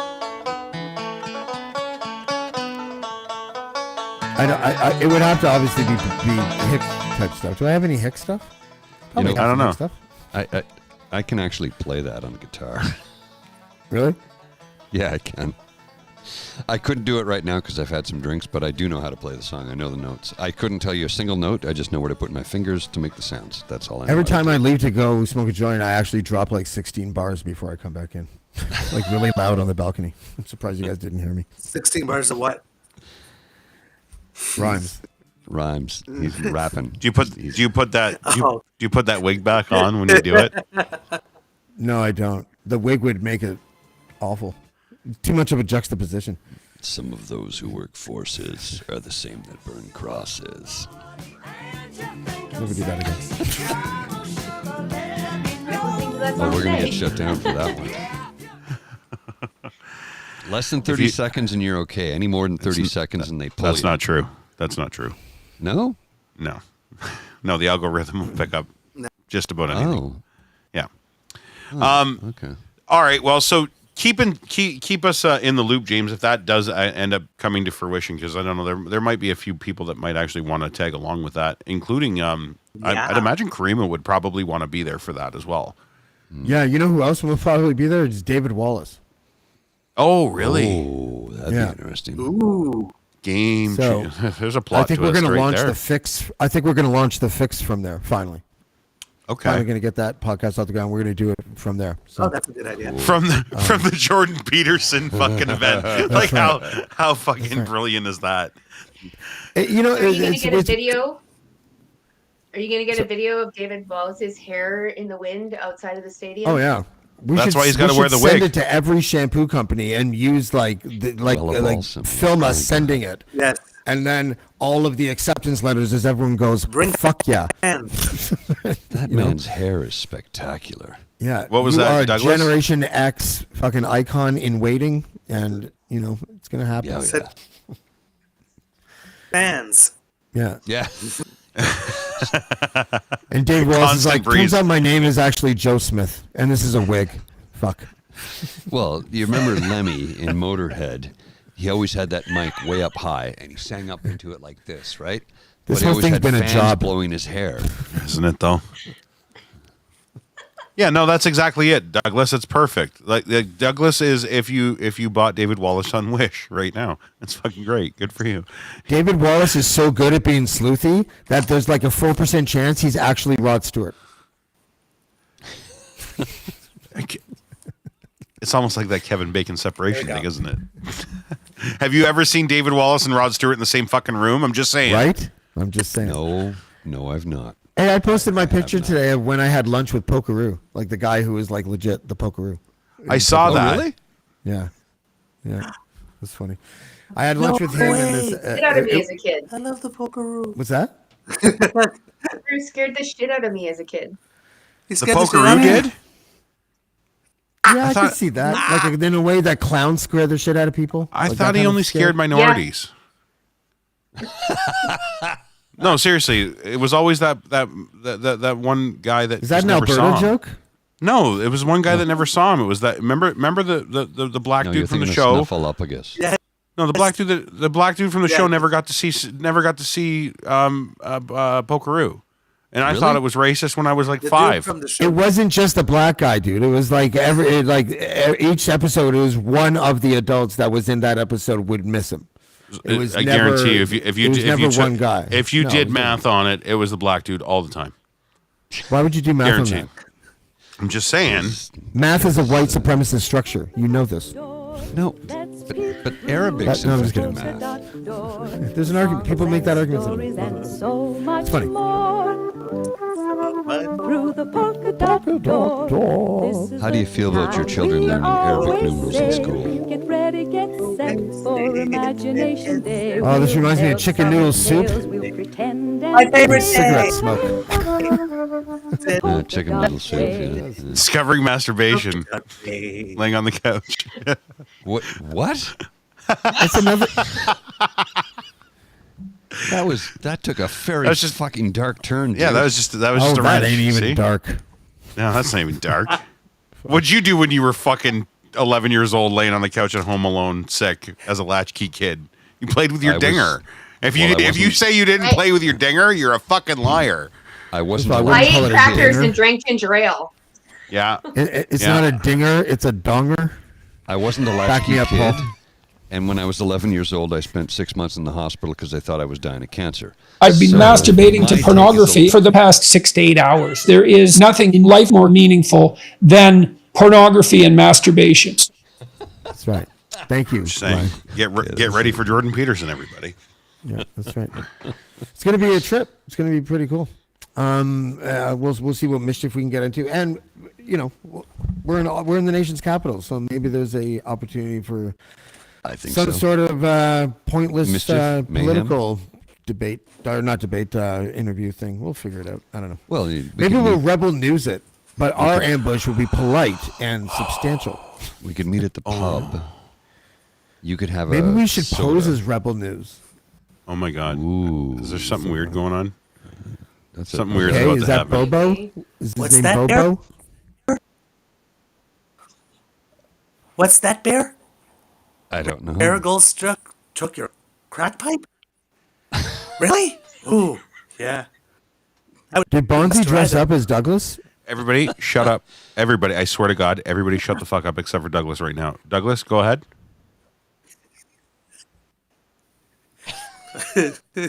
What's that, Bear? I think I'm losing control of my own What? show. She stole your stash? Thanks for ruining the crap. clips, James. Thank I you. told you couldn't trust her. Hey. I missed it, Douglas. Can you do it one more time? Go. He's got a major delay. What? Really? Oh. What? What's that, Bear? Marigold stole your stash? Oh, yeah. You can't when he's around Humpty. He's a real bad influence. Are you saying your bear is a drug dealer? Apparently. Who's the drug dealer? Well, so when Pooh and Piglet were walking through the woods, and they got deep into the bush, Piglet suddenly realized Pooh wasn't wearing any fucking pants. Why do you really think he was stuck in that hole? He wasn't stuck. No. He stayed there for a reason. He was enjoying his time. Oh, bother. All right, kids. I'm going to peace out because that's probably a good idea. It's midnight. I'm tired, and tomorrow's going to be a long day. We're going to be pubcasting from 2 p.m. till 6 or 7-ish. We'll see how it goes. Anybody wants to hop in, feel free. I will post a link in the chat. And love you all. Christy, good to see you once again. James, thanks for the party. Ryan, thanks, man. Good to see you. It was a long enough goodbye. I had to cut it short. I played the music like they do in the Oscars. I was just about to play him. I was playing him out. I just hummed something. I thought that everyone was good. There you go. Fuck you! I'm not leaving the stage till I take grandma. So shut up, Sharon Stone.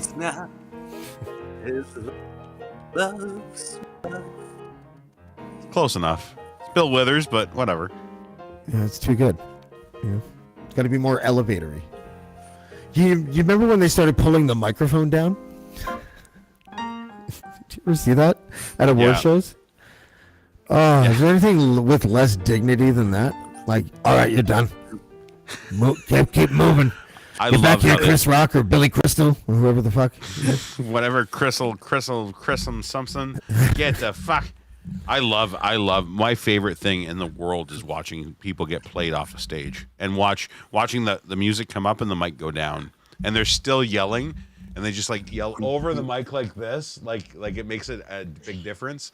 It's everything wrong with humanity in one motif, you know? Like it's like impatience and indulgence and ego and like. Can we close on the? Too stringent and all that shit. Can we close on this? Can we close on the circle jerk that is fucking award shows? Are you flirting with me? No, people that just fucking sit around.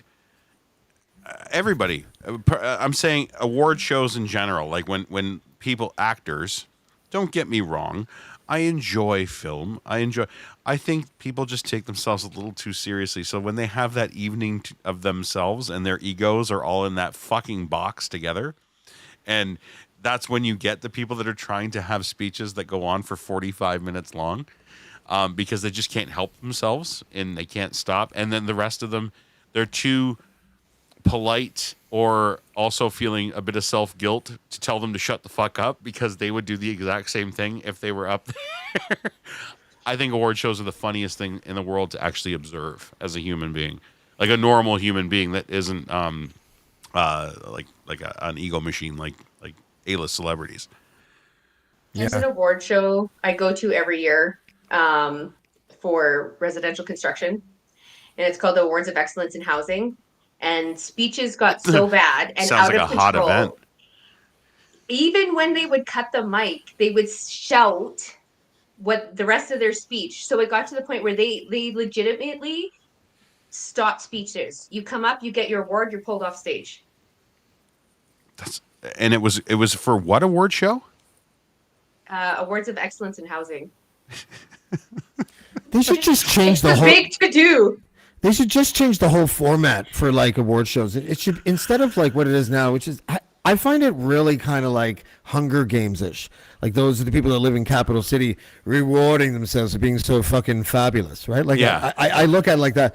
But there's a part of me that wishes if they're going to do that and don't have the ceremony of like, and the winner is, go into it with the winners, announce it just through the media or whatever.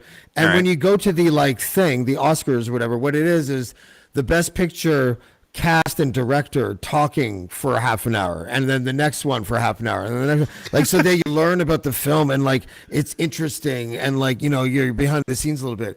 this self-indulgent, like when I see a celebrity cry because they won an Oscar, I'm just like, yeah, you're gonna do coke off a penis in like 12 minutes, guy or girl. You know, like I'm not really interested in your tears because you're fucking wearing a good movie. I'm just saying. I want to thank my mom.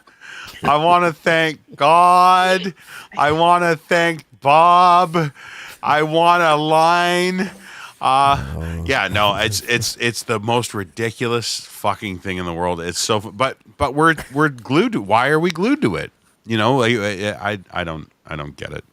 I'm not saying like us individually. I mean, as a society, we're glued to watching millionaires just continue to fall upwards. And I think actually the pandemic chipped away at the staying power of celebrityism.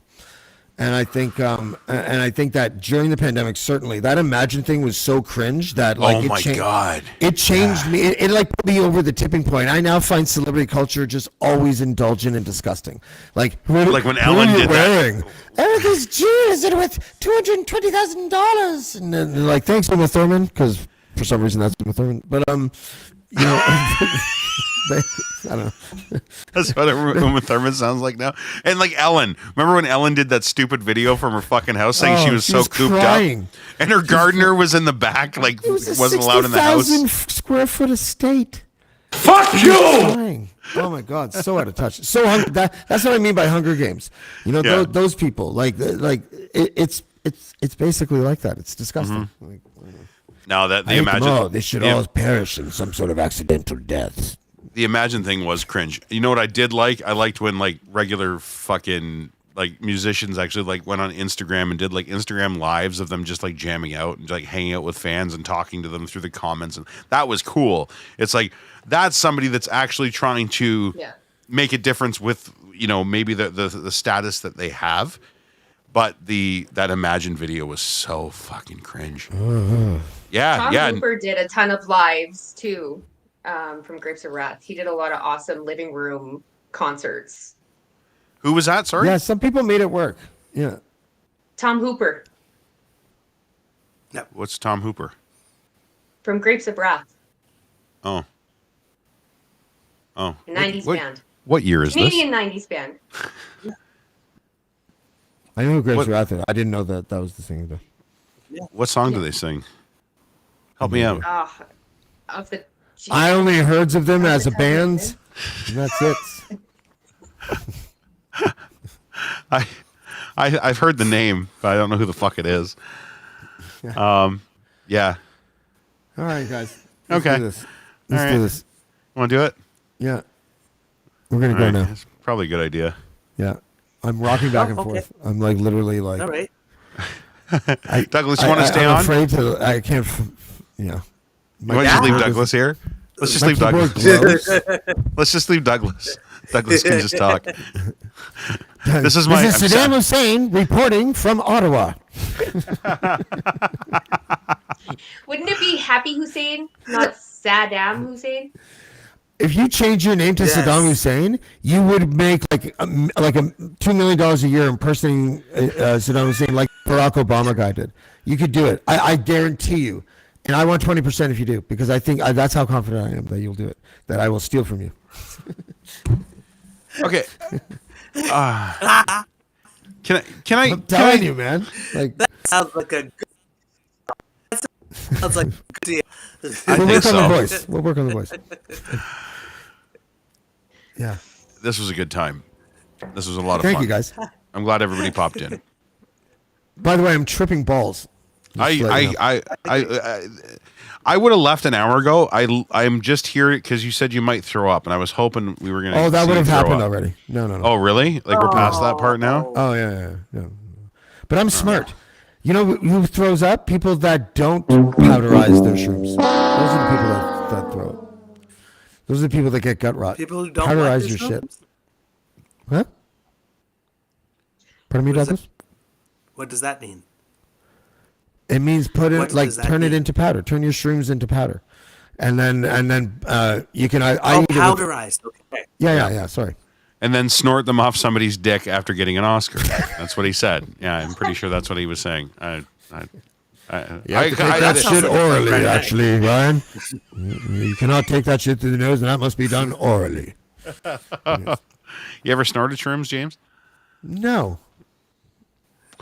Well, there's always next week, folks, here on Blackballed, Casual Friday. For a person who consumes more shrooms a year than, I don't know, zucchini or something. I don't know.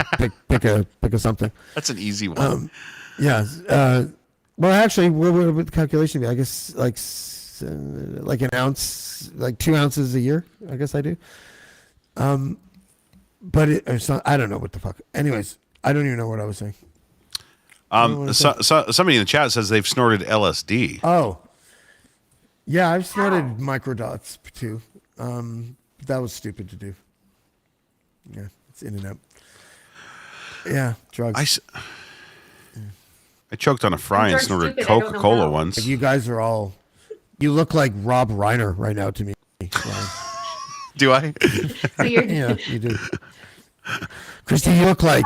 And we're now with the woman who played Marianne about 8 years after the cancellation of Gilligan's Island. How are you? Whatever your name is. Saddam Hussein is here. Rob Reiner. John. Whatever sleazy fuck I am. I don't know. Like, I'm wearing a hat. I don't know. Some guy. And Saddam Hussein. I don't know who I look like. Hey, guys. Wait. Powder. It's Powder, right? Yeah, you're like Canadian. Yeah, that's made me feel what the deer felt. Canadian powder. I think we would call it, maybe. That just sounds like cocaine, which is fine by me, as long as I get paid in cocaine. Okay, well, let's go. This is too long. Right. Bye, everybody. Corner store when you need milk. Guys like us, we had it made. Those were the days. And to do when you were there. Dance for girls and men, women. I said Rob Reiner. Sorry, I had to do it.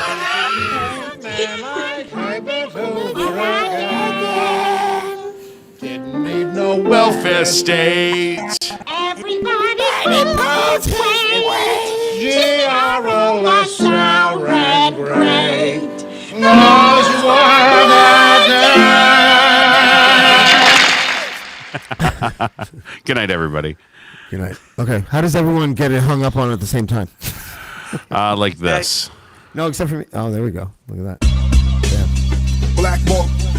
Wait. And here we are. Blackballed. Blackballed. Black. Like this. Black.